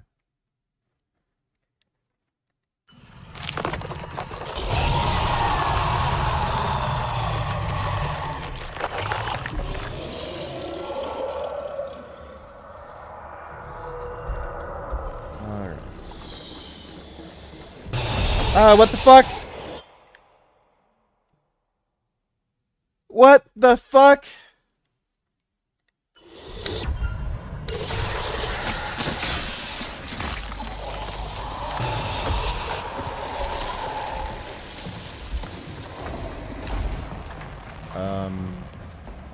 Where are we going?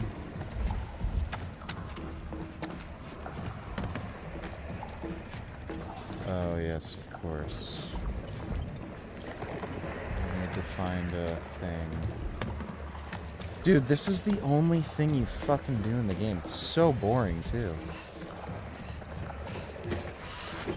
So fucking dumb.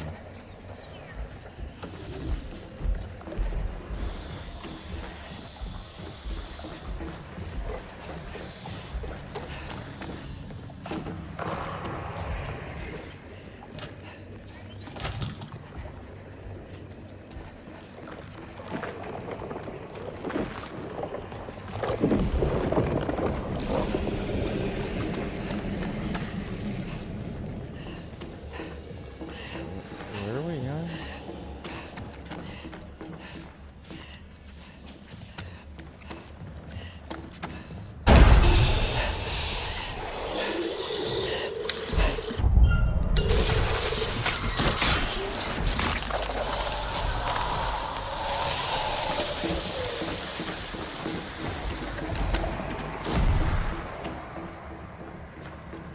It's after you. Run!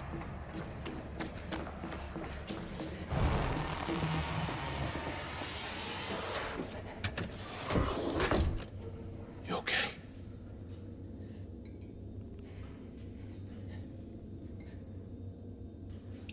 Come on. We don't have much time.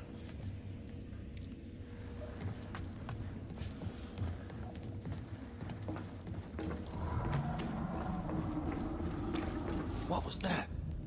Whatever it was, it sounded big.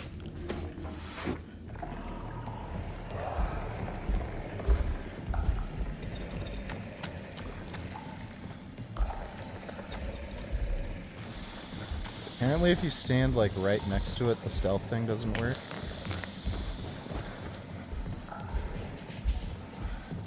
Oh great, another battery. Oh gee. Oh boy. What do you know? Oh my god. Fucking bitch. It's the stupidest...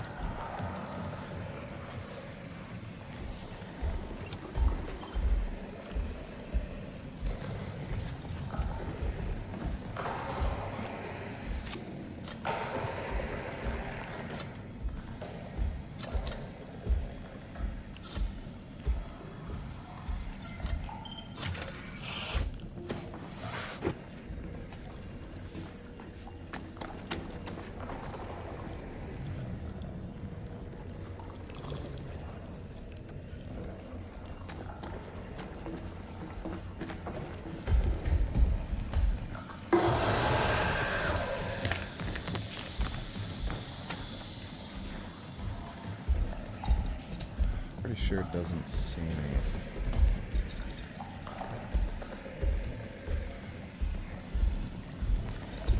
Just worried about getting too close to it, and it's pretty close. Is there a thing I can use to distract it?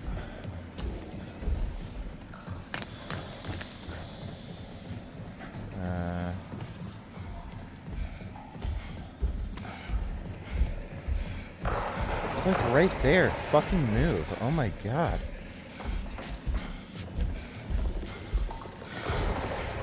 Dude, this is so dumb.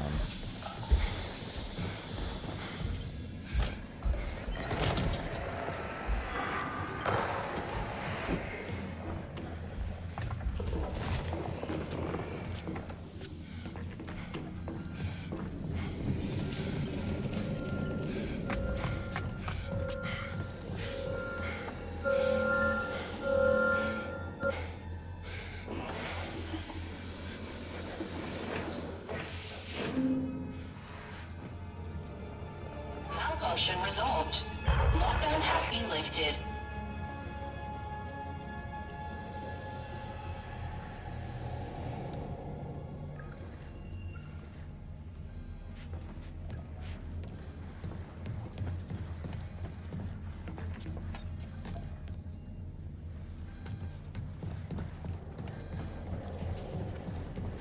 Come on, get to the elevator.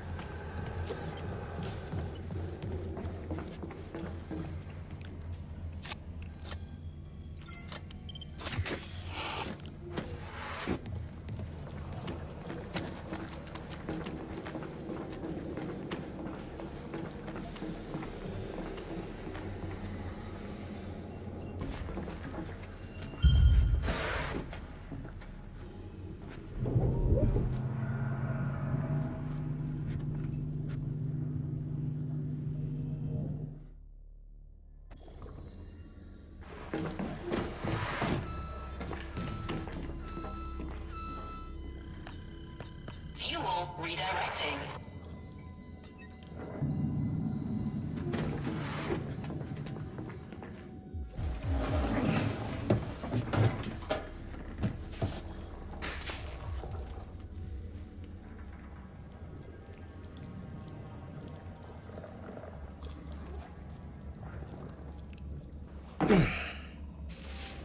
Fuel cell critically unstable. Urgent depressurization required.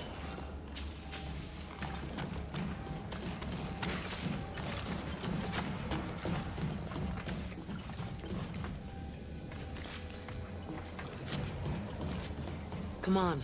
Pump room's this way.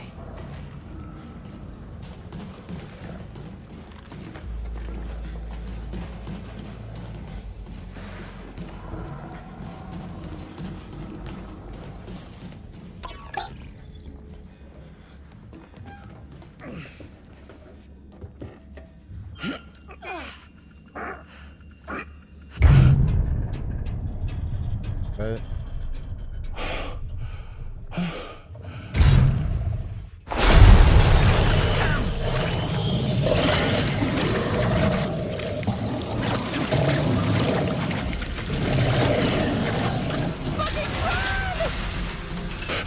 Warning. Your system's compromised. Lockdown protocol initiated. Unidentifiable organic matter.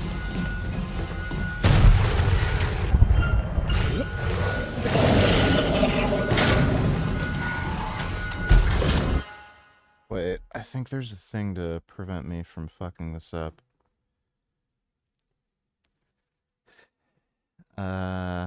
Instant attack cooldown? I don't know.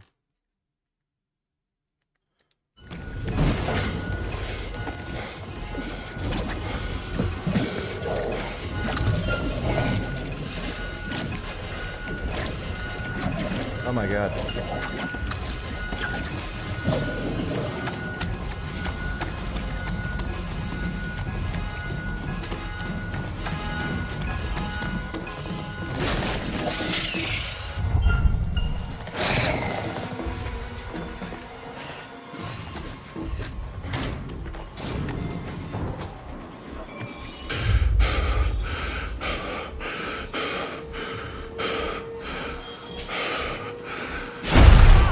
Threats alive.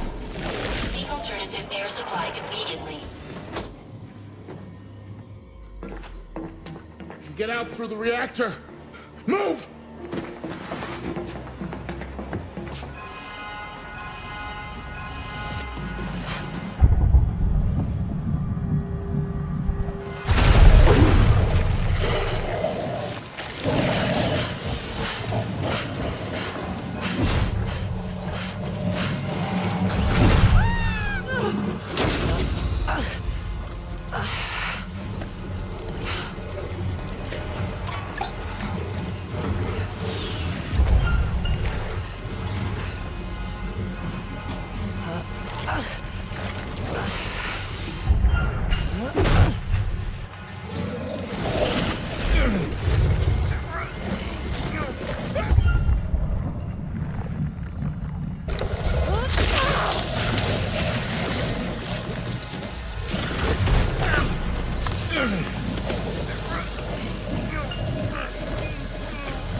Move it!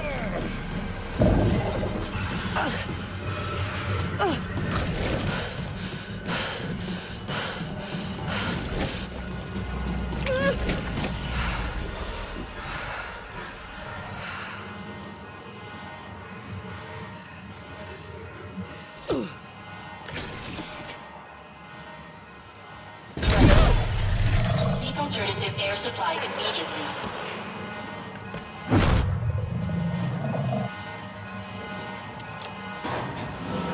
Reactor overloaded. Impending meltdown in 10 minutes. Please evacuate to safety. Well done. Now move.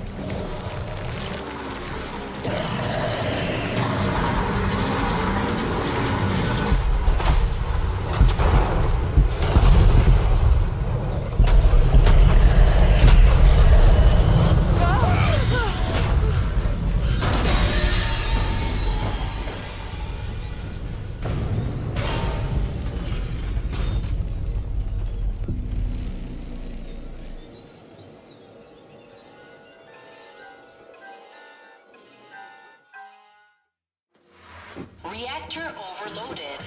Impending meltdown in 5 minutes. Please evacuate to safety.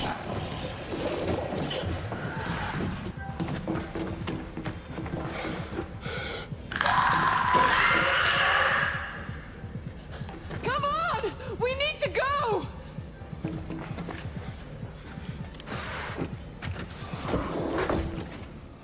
Four minutes.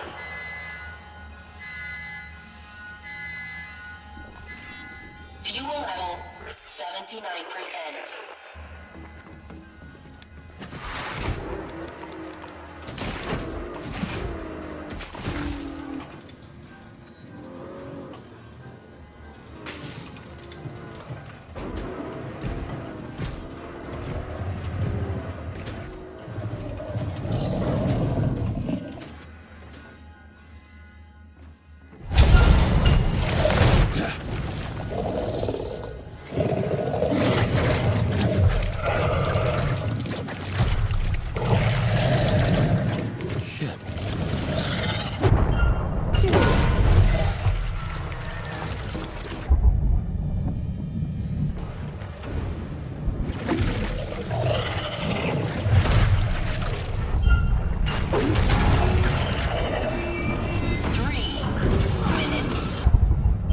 Damn it.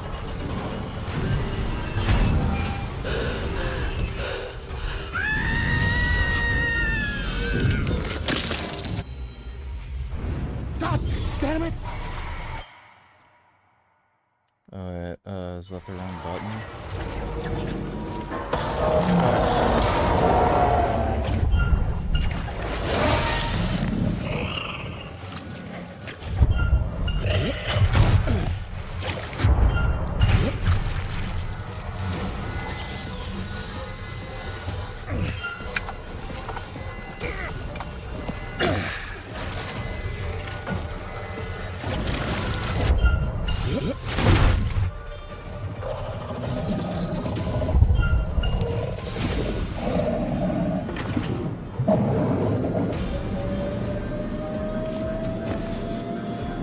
Fuel level is at 95%. Target locked. 2 minutes. Move, goddammit!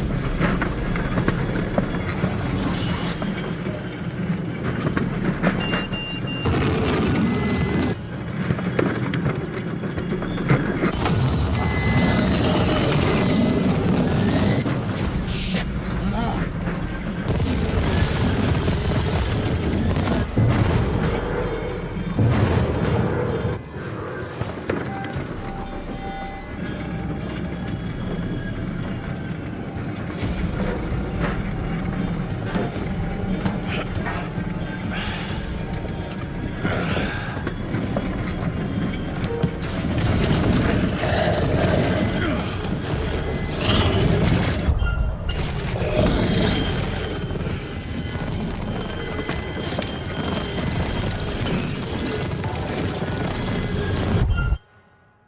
I don't think you could get a worse ending.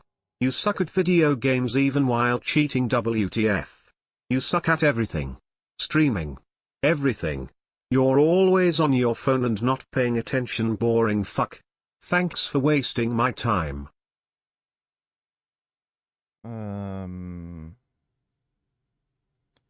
Okay, thanks. Appreciate the donation.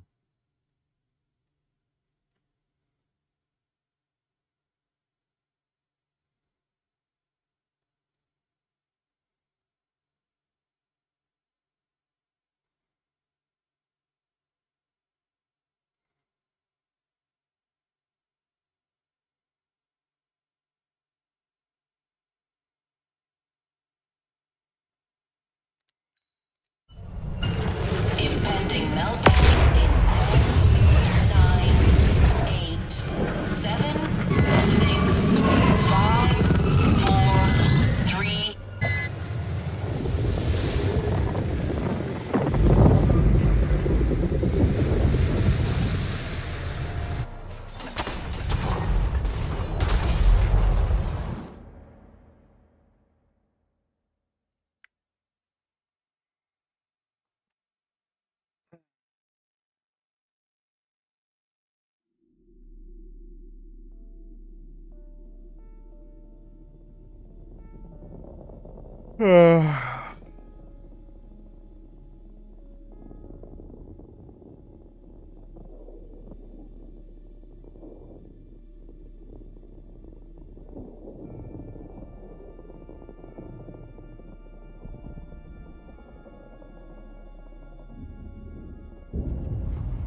What now?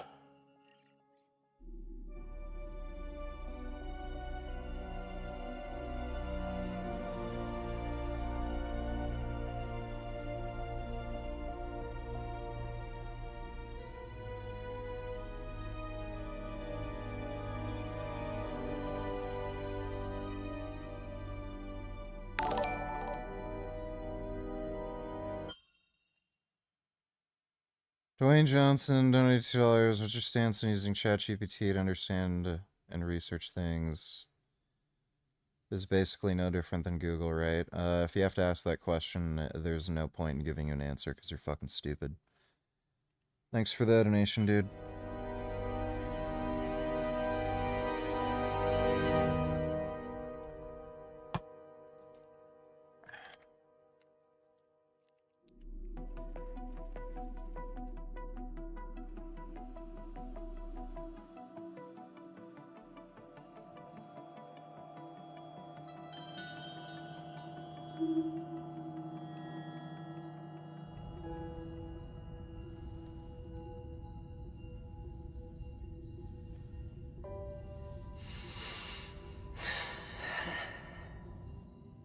Am I dreaming?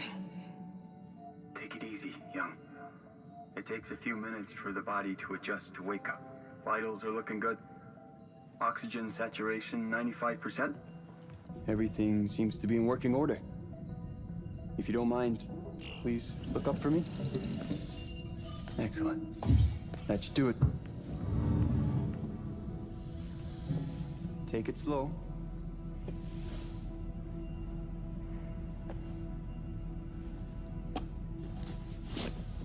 These first few steps can be a doozy. I still don't understand how gravity works in this game. Dwayne Johnson, Ray Tillers, okay, so how can I not be stupid? I want to be smart like you. Well, you're fucked. Your parents gave you the dumb genes. Thanks for that donation, dude. Looks like you could use one of these. Thanks, Sims.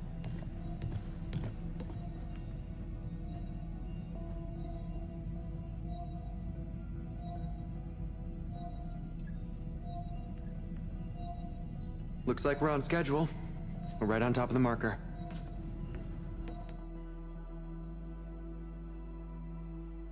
It's beautiful out there. Sure is. You ever think what you might have been if you weren't a pilot? Not a chance. This has always been it for me. Goddamn right. I could do this forever.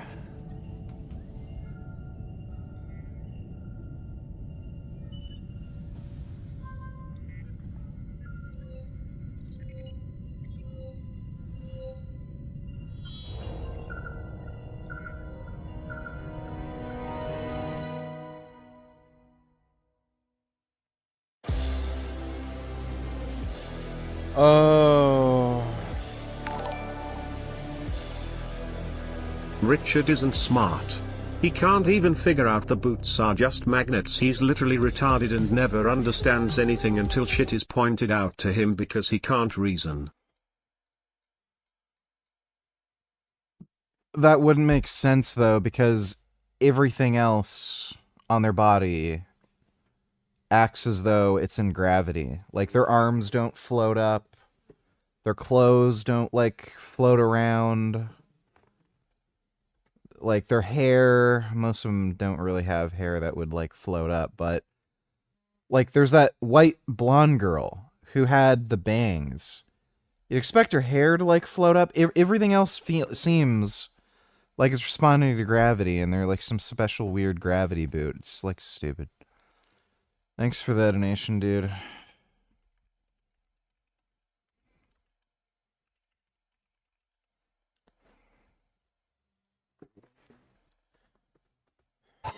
Three minutes. Fuel level 79%.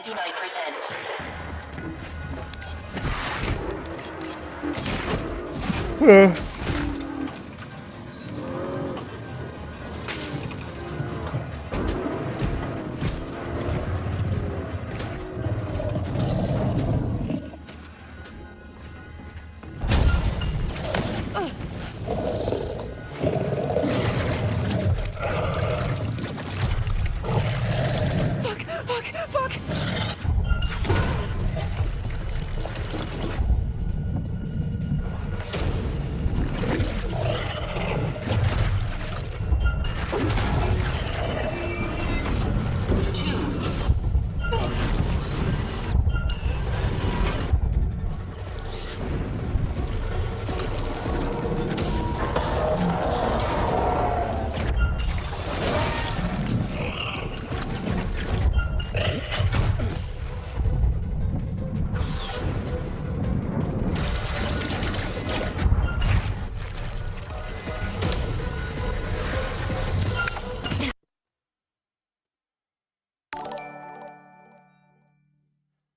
Shut up, nigga, you're wrong.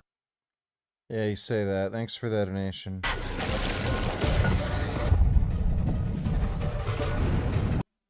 I'll skip through some of this.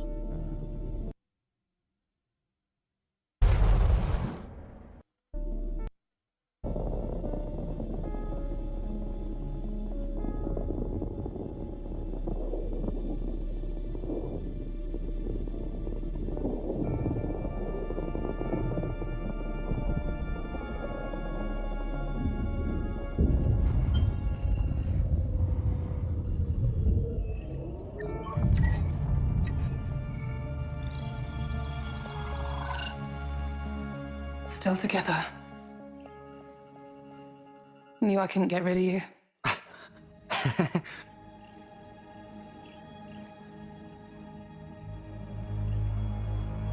Commander Stafford, thank you. What happens now? We hold out as long as we can.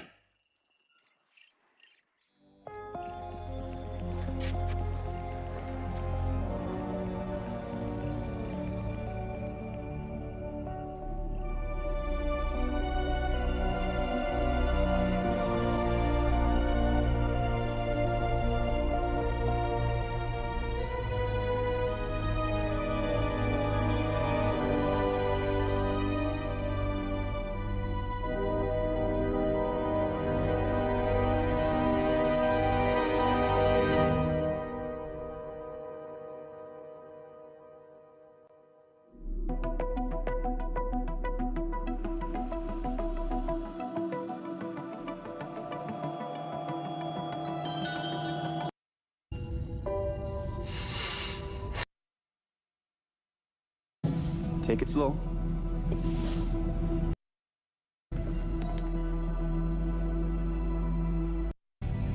ever think what you might have been if you weren't a pilot? Not a chance. This has always been it for me.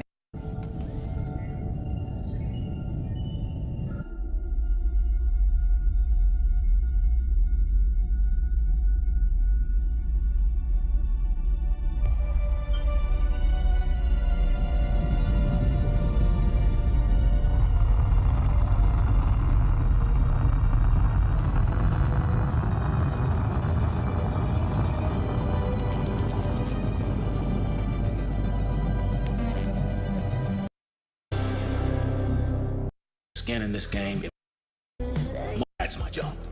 But if I had any skin in this game, it would be to get this crew home safely, so we could get you to your new home. If this mission fails, it could spell the end for the human race.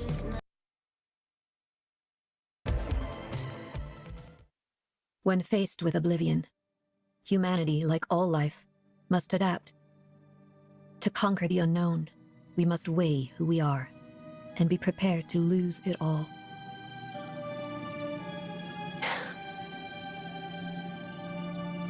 Cycle 13 was a significant milestone for the program. For the first time, the life form intercepted the Cassiopeia outside orbit. The clone crew survived the crash and managed to broadcast a message. It was a warning. Despite everything that happened, they put humanity first. On my orders, Williams deployed a neural control compound onto the planet's surface, but it failed to establish control over the life form. Given more cycles, this could become a viable path. Williams executed the directive without any of the crew noticing. As for the crew themselves, 8 souls escaped the planet's surface.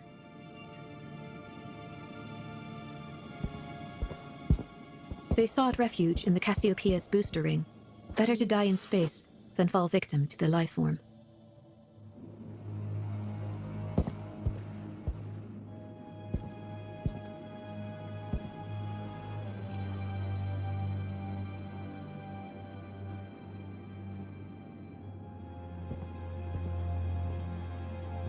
Never forget why you started. I joined this project because I believed it would secure the future of humanity. The more we learned about the life form, the greater our chances of survival. If it could be sculpted into a tool to save humanity, then I had a duty to actualize this. It's a strange word, isn't it? Humanity. On one hand, it's a definition of us as a species. On the other, kindness, compassion, even love, attributes we've all but forgotten. Our fight for survival should never come at the cost of our humanity. We can no longer hide behind clones. If we ever hope to master death, we must first stare it in the face. All of us. Together.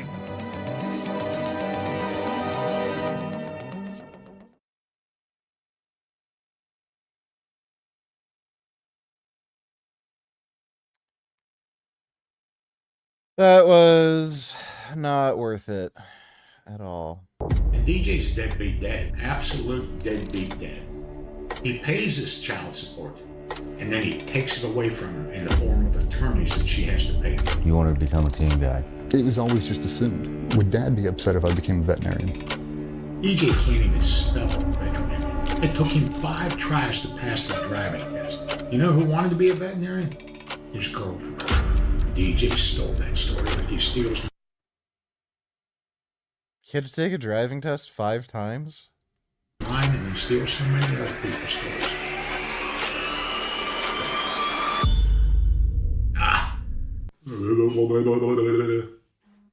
What a clown. We are seeing probably one of the greatest faults of father-son relationships that I thought I'd see in the military community, and that is the infamous Don Shipley and DJ Shipley, which are both former Navy SEALs. Obviously, you've seen Don Shipley exposing a lot of the people saying that they're Navy SEALs with, you know, fake documents or whatever else, talking about his stories. But then also you've seen more so in the past 4-ish years, DJ Shipley has now come on the podcast circuit and doing big shows such as Sean Ryan and various others to essentially talk about his Navy SEAL experience. Now, we have to go through some of this entirely because we have several players. You have Don Shipley, the dad. You have DJ Shipley. You also then have the daughter-in-law during this, which we're hearing a lot of craziness happen as this feud is pretty much unfold. We have to go back to where this essentially started. And the start of this, where I even noticed it, was DJ on the Sean Ryan podcast. At what point did you know you wanted to become a team guy?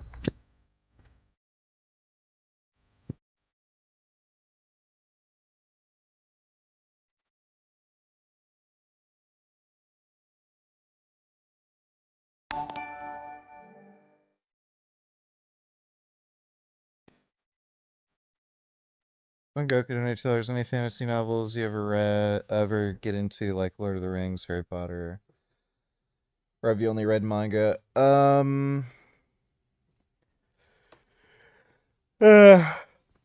Fantasy, I guess by my standards, Lord of the Flies is kind of a fantasy. I'd love to fucking kill other kids. I loved that book when I was a kid. I would have killed every other kid on that stupid island. After reading that book, I always fantasized how I'd kill that fat kid, how I'd kill that asshole kid, how I'd kill that kid who thought he was like such a nice goody two-shoes dipshit. So I guess by my standards, that's a fantasy novel. Other than that, yeah, just manga. Thanks for the donation, Son Goku. Run over here. We do like an O course, like a circuit. Um,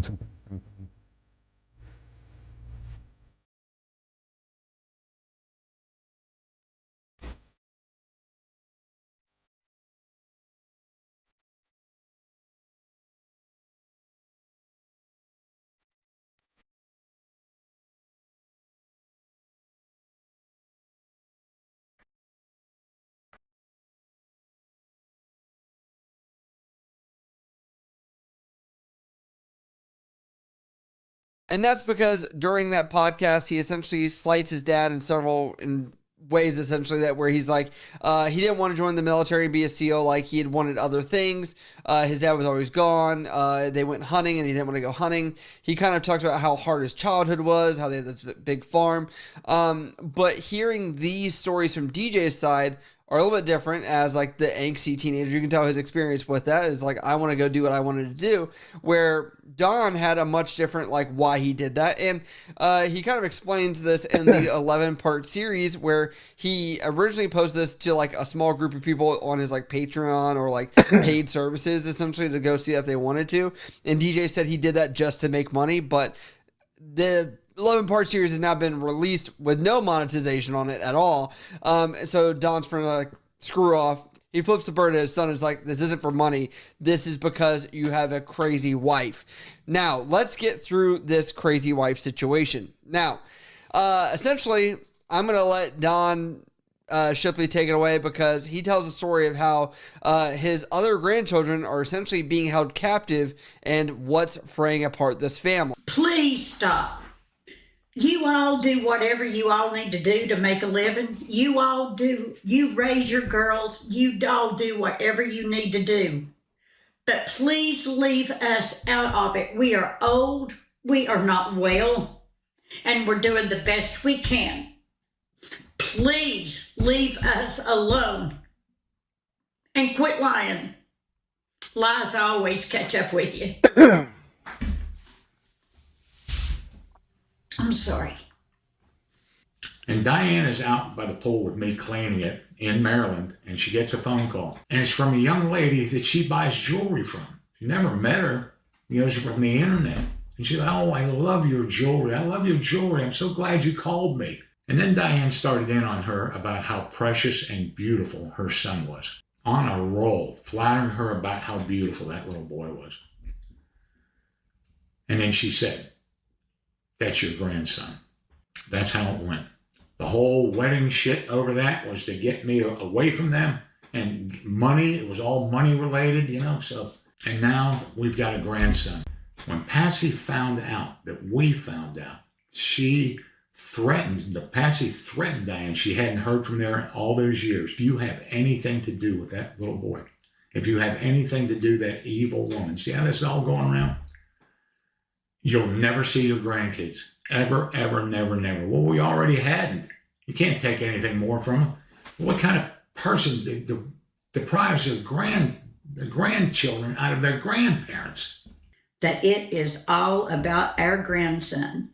It's about his well-being. It's about giving him a family. It's about giving him love so that he knows he is wanted. What are we supposed to do? We didn't ask for any of this. I don't care how he got here. He is here. And we love him just like we love all of our grandchildren that we've been allowed to see and love. Should we have just never taken the phone call? Should we have never given anybody the time of day? Maybe that's what the hell I should have done. And he is my grandson. And I love him. And I will never apologize for taking the route that I took. It's like looking in a mirror. He has a rack in his bedroom right in there with all of his swords, just like He-Man, in the back of his shirt. And I don't think that God's plan was for me to turn my back on that little boy. I'm glad he's here. So yes, because the wife that DJ Shipley has is upset that he had a mistress and had, another child from that. She is pretty much, according to Don Shipley and the mom here, they are saying that is the fuel for why DJ is taken her to court, why there's all this animosity, why the family is fractured. Even though if you watch the 11-part series, it kind of seems like that wasn't really the worst growing up situation ever, and DJ is kind of playing into this and maybe being fueled by his wife is what they're alleging in some of their videos, or maybe the tone that's coming off from that. Now, Don Shipley does explain why they're doing this. It's because obviously they are blood, but he also has concerns for this child, and I'll let him explain here. And we are great grandparents to that little boy. We are waiting on a pool table to be delivered as I speak because he loves shooting pool. I take him into all the biker bars and he shoots a game of pool and they all fawn over him. And you know who else used to love pool? DJ. He loved it. He'd watch The Hustler with my father over and over and over again. And he is doing everything in his power to destroy that little boy. Everything. And DJ's deadbeat dead. Absolute deadbeat dead. He pays his child support and then he takes it away from her in the form of attorneys that she has to pay for. She is a single mom with all that stuff, and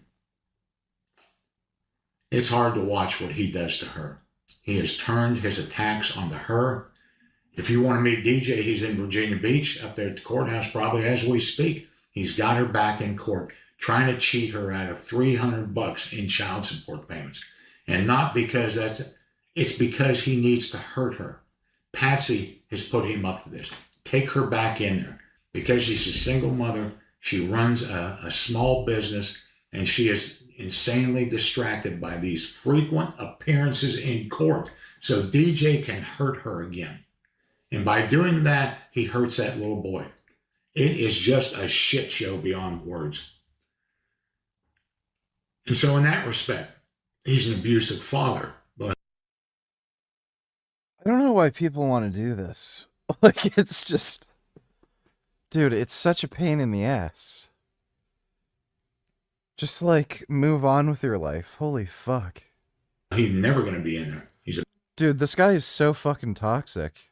Abusive to the father and the mother. That's got to be some kind of abuse there. When they found out that we knew about that little boy and had brought him in, Patsy went ugly. Patsy, when DJ did that to Patsy, you don't understand the ego Patsy has, the center of attention, the widowed deets, the belle of the ball. She has to have all this attention around her 24/7. And DJ brings that act onto her and insanely humiliated Patsy with that.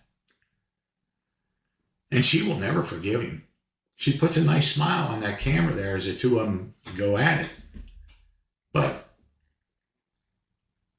she'll never forgive him.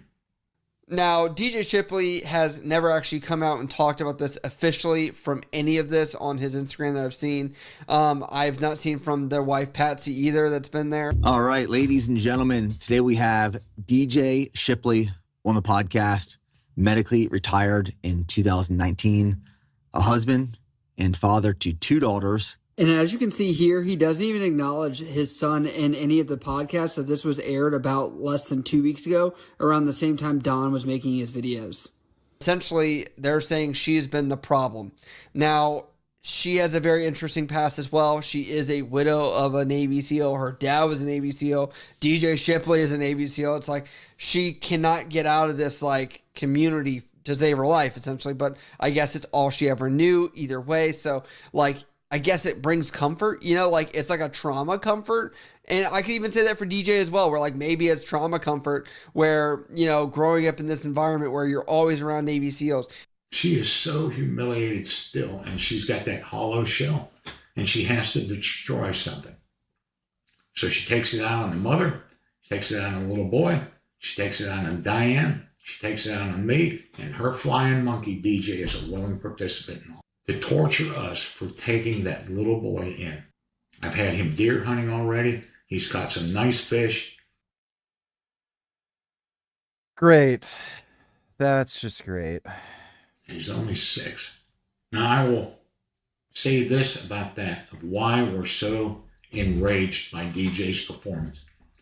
This country is going to absolute shit from the fatherless children in it, the ones that have no guidance, no nothing. They're just left to their own demises without. Little boys born into a single family home with a mother, when they grow older, are more prone to being alcoholics. They're more prone to being drug addicts. They're more prone to using a gun in the commission of a crime.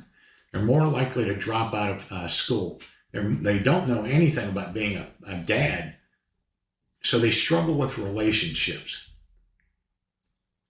It's horrible to read that shit, especially the bit about suicide. But we have him now, and we're never going to let any of that happen to him. So there is that, but in the 11-part series, you're going to see that Don Shipley talks about how he helped kids with cancer. He was kind of like known as the Navy SEAL that did Make-A-Wish and did various other things to essentially try and be a good role model, and he thought he was trying to do that. And maybe DJ didn't feel like that was sufficient enough. And obviously, you know, being a Navy SEAL, it's going to take you away a lot. And he does talk about it in the podcast right here on Sean Ryan. But that is no secret if your father's a Navy SEAL. Like, you can't have your dad as a hero and this at the same time. And like, it just doesn't work, right? And so much so that, you know, there are times in the podcast where he slights his dad. He's like, I didn't want to be a Navy SEAL. He sent me off, you know, packing at 17 years old, just like he was. So I did that. So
And the story that Don Shipley tells is a little bit different than what you hear from DJ Shipley. And check this out. DJ girlfriend, a very beautiful young lady, is being harassed by a guy. DJ is 16, almost 17 at this point, and she is being harassed by a 22-year-old. Well, DJ tracks this guy down, pulls him out of his car, holds him up against the vehicle, reaches in his pocket, takes his cell phone, and smashes it on the ground. That's not the story he tells in that video. It was an altercation with a bunch of other guys, and his cell phone got... No, that's not what you did. That's what you did. And that turned into a form of kidnapping. It was a felony. It was a felony because he held him against his will. And then he robbed him. It was robbery. It was another felony because you took his cell phone from him. You robbed him of that cell phone, and then you smashed it on the ground, which is a serious form of destruction of property. So all three of them were three very serious felony charges. And I just went, oh, shit. That district attorney meant to absolutely crucify DJ, because it turns out that 22-year-old, when he was just 16, that guy's parents were somebody very special, very influential, and knew that district attorney, and that guy wasn't going to drop those charges. And DJ knew he was guilty. I knew he was guilty. The district attorney knew he was guilty. He was going to jail. And the Chesapeake jail had a absolutely notorious reputation. It was called the Thunderdome. I'll leave that to your imagination there, the shit that went on in that jail. So I'm just thinking, oh my God. So essentially what I'm hearing from this is like, yeah, DJ Shipley, you were having what was possible felony. Dude, it's weird how a lot of these SEALs and Green Berets and shit, like, so many of them are like weird psychotic liars. They lie about so much shit. Charges, and the person you messed with was going to say F around or find out, and your dad begged to get you out of Virginia Beach area to have you go do something else. You know, have you go actually start your life, which, you know, he is upset, he says, because he didn't have the Navy SEAL contract. He didn't make the bonus. He didn't make E4 automatically passing buds, stuff like that, where I get that would be frustrating. But I'm like, in the grand scheme of everything, you didn't get a felony. You got to have this career at all. You know, I mean, all's well that ends well. And so when I look at this, I'm like, does DJ Shipley just need a lot more therapy to kind of digest this stuff? I mean, he has had several injuries, things like that. Talked about mental health before, and things that he's gone through. But, you know, I sit here as I'm like, it's tough because this is the price of making a Navy SEAL. This is part of it. They suck at communicating. They suck at all these issues that are going on with their relationships. A lot of them get divorced. And I think at the time when I met him, he was on his third marriage. What is it with this occupation that makes it so difficult to keep your marriage intact? They're all like weird fucking liars. Clearly. Particularly SEALs. I've seen a lot of like I don't see this as much with Green Berets, but there's a lot of SEALs that are fucking weird. You can take that one unless you want me to send it. I barely squeak by. I mean, I think the schedule's super challenging. Normally, you're gone at least 300 days a year. Over, probably. We're terrible at communicating. Great at bottling everything up. In town long enough to get in a fight, then go out of town, forget about it. In town long enough to get into a fight with your wife and then you leave. Yeah. So you never settle anything. You just kind of rinse and repeat. I understand, like, a lot of the people that do go through as a legacy SEAL candidate typically don't do well. And even Don Shipley talks about that as well. But at the same time, Don Shipley gave his son, from what it sounds like, and even from DJ's accounts, he had to work out, had to do all these things. He gave him every best foot forward to even make it. Now, I'm going to tell you, not many people that are 18, 17 when he made it, but 18 years old make it. It's like 1% of 18-year-olds will ever make it through buds, is what I think the stats have been. So I'm sitting here and I'm like, you're the anomaly. You're the marginalized group here that even against the odds, you went up above and beyond. And it's funny because even during the podcast with Sean Ryan, he shows this clip here where he talks about what he would have rather have done besides be a Navy SEAL. It really was.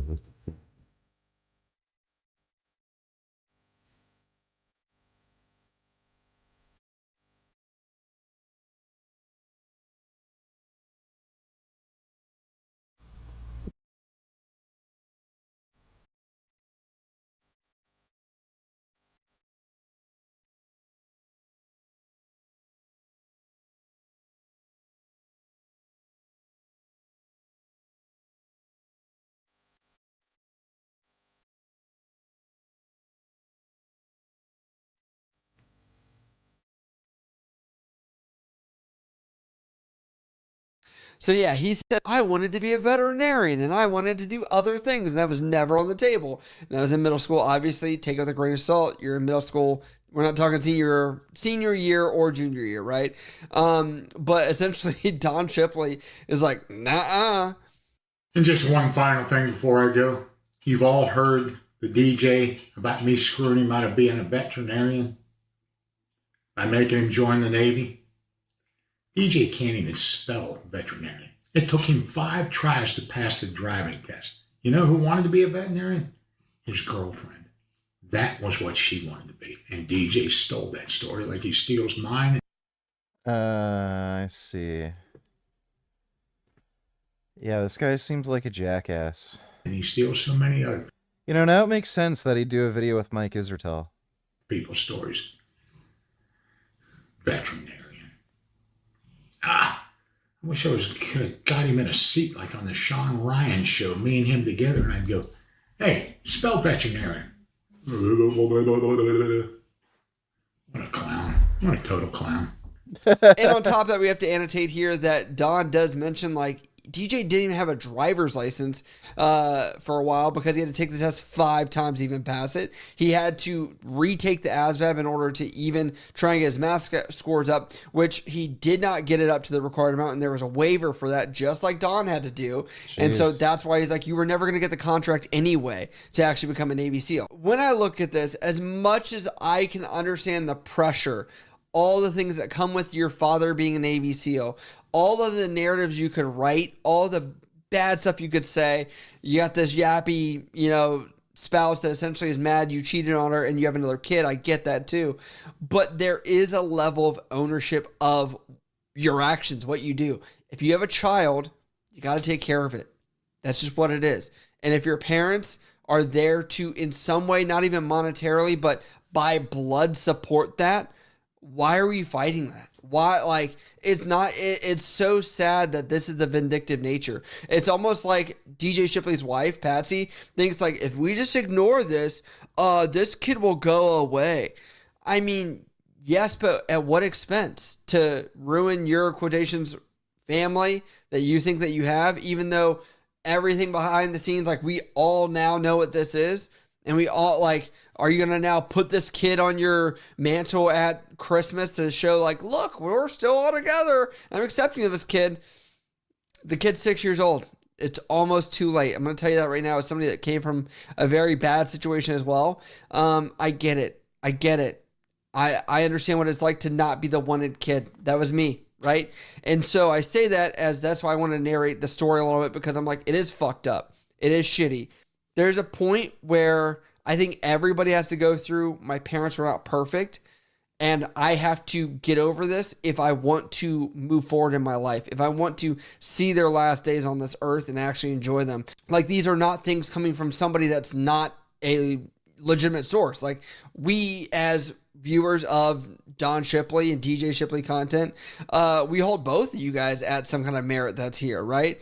And I sit here as like, also some of the accusations that DJ makes are kind of like his slights to his father. I'm like, yeah, I mean, I get that. Your father's going to also paint it himself in a better light too, maybe to some degree, but even if you take it back, his memory's still going to be better. Like, I still look at this where I'm like, in the grand scheme of fuckery that we're seeing here, yes, your father may have not been there all the time. Yes, he may not have been perfect, but he is not writing you off entirely and just, barely gave you pennies or whatever it was of child support and was dragging whatever through the mud to try and distance from having a relationship with you. He stood up at least and was kind of trying to make those things work. There's a lot of therapy that's needed in this family. There's a lot of healing that needs to happen in this. And unfortunately, I just don't think that's going to happen. Does any of this make you kind of look at DJ Shipley a little bit different? I mean, I'd love you guys to go watch.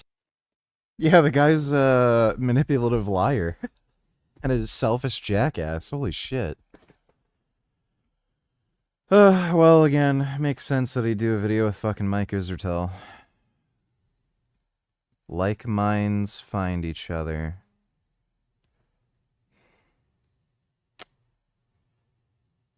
Alright, I am tired. We'll play Battletoads tomorrow. I gotta do a back workout. I'll try to do that as early as I can. I think it's a fucking long weekend, so I can't... Shit. I think I'm out of broccoli. Oh, fuck. I don't know if the grocery stores are open. I gotta get broccoli. Fuck. I could have picked up broccoli today. God damn it. Well, anyway, I'll try to get a... try to get a workout in.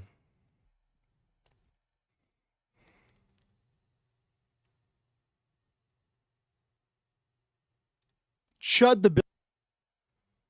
Watch that tomorrow. And we'll try to play Battletoads tomorrow. But big thanks to everybody who donated in Streamlabs. Hope you all had fun. Nighty night. See you all tomorrow.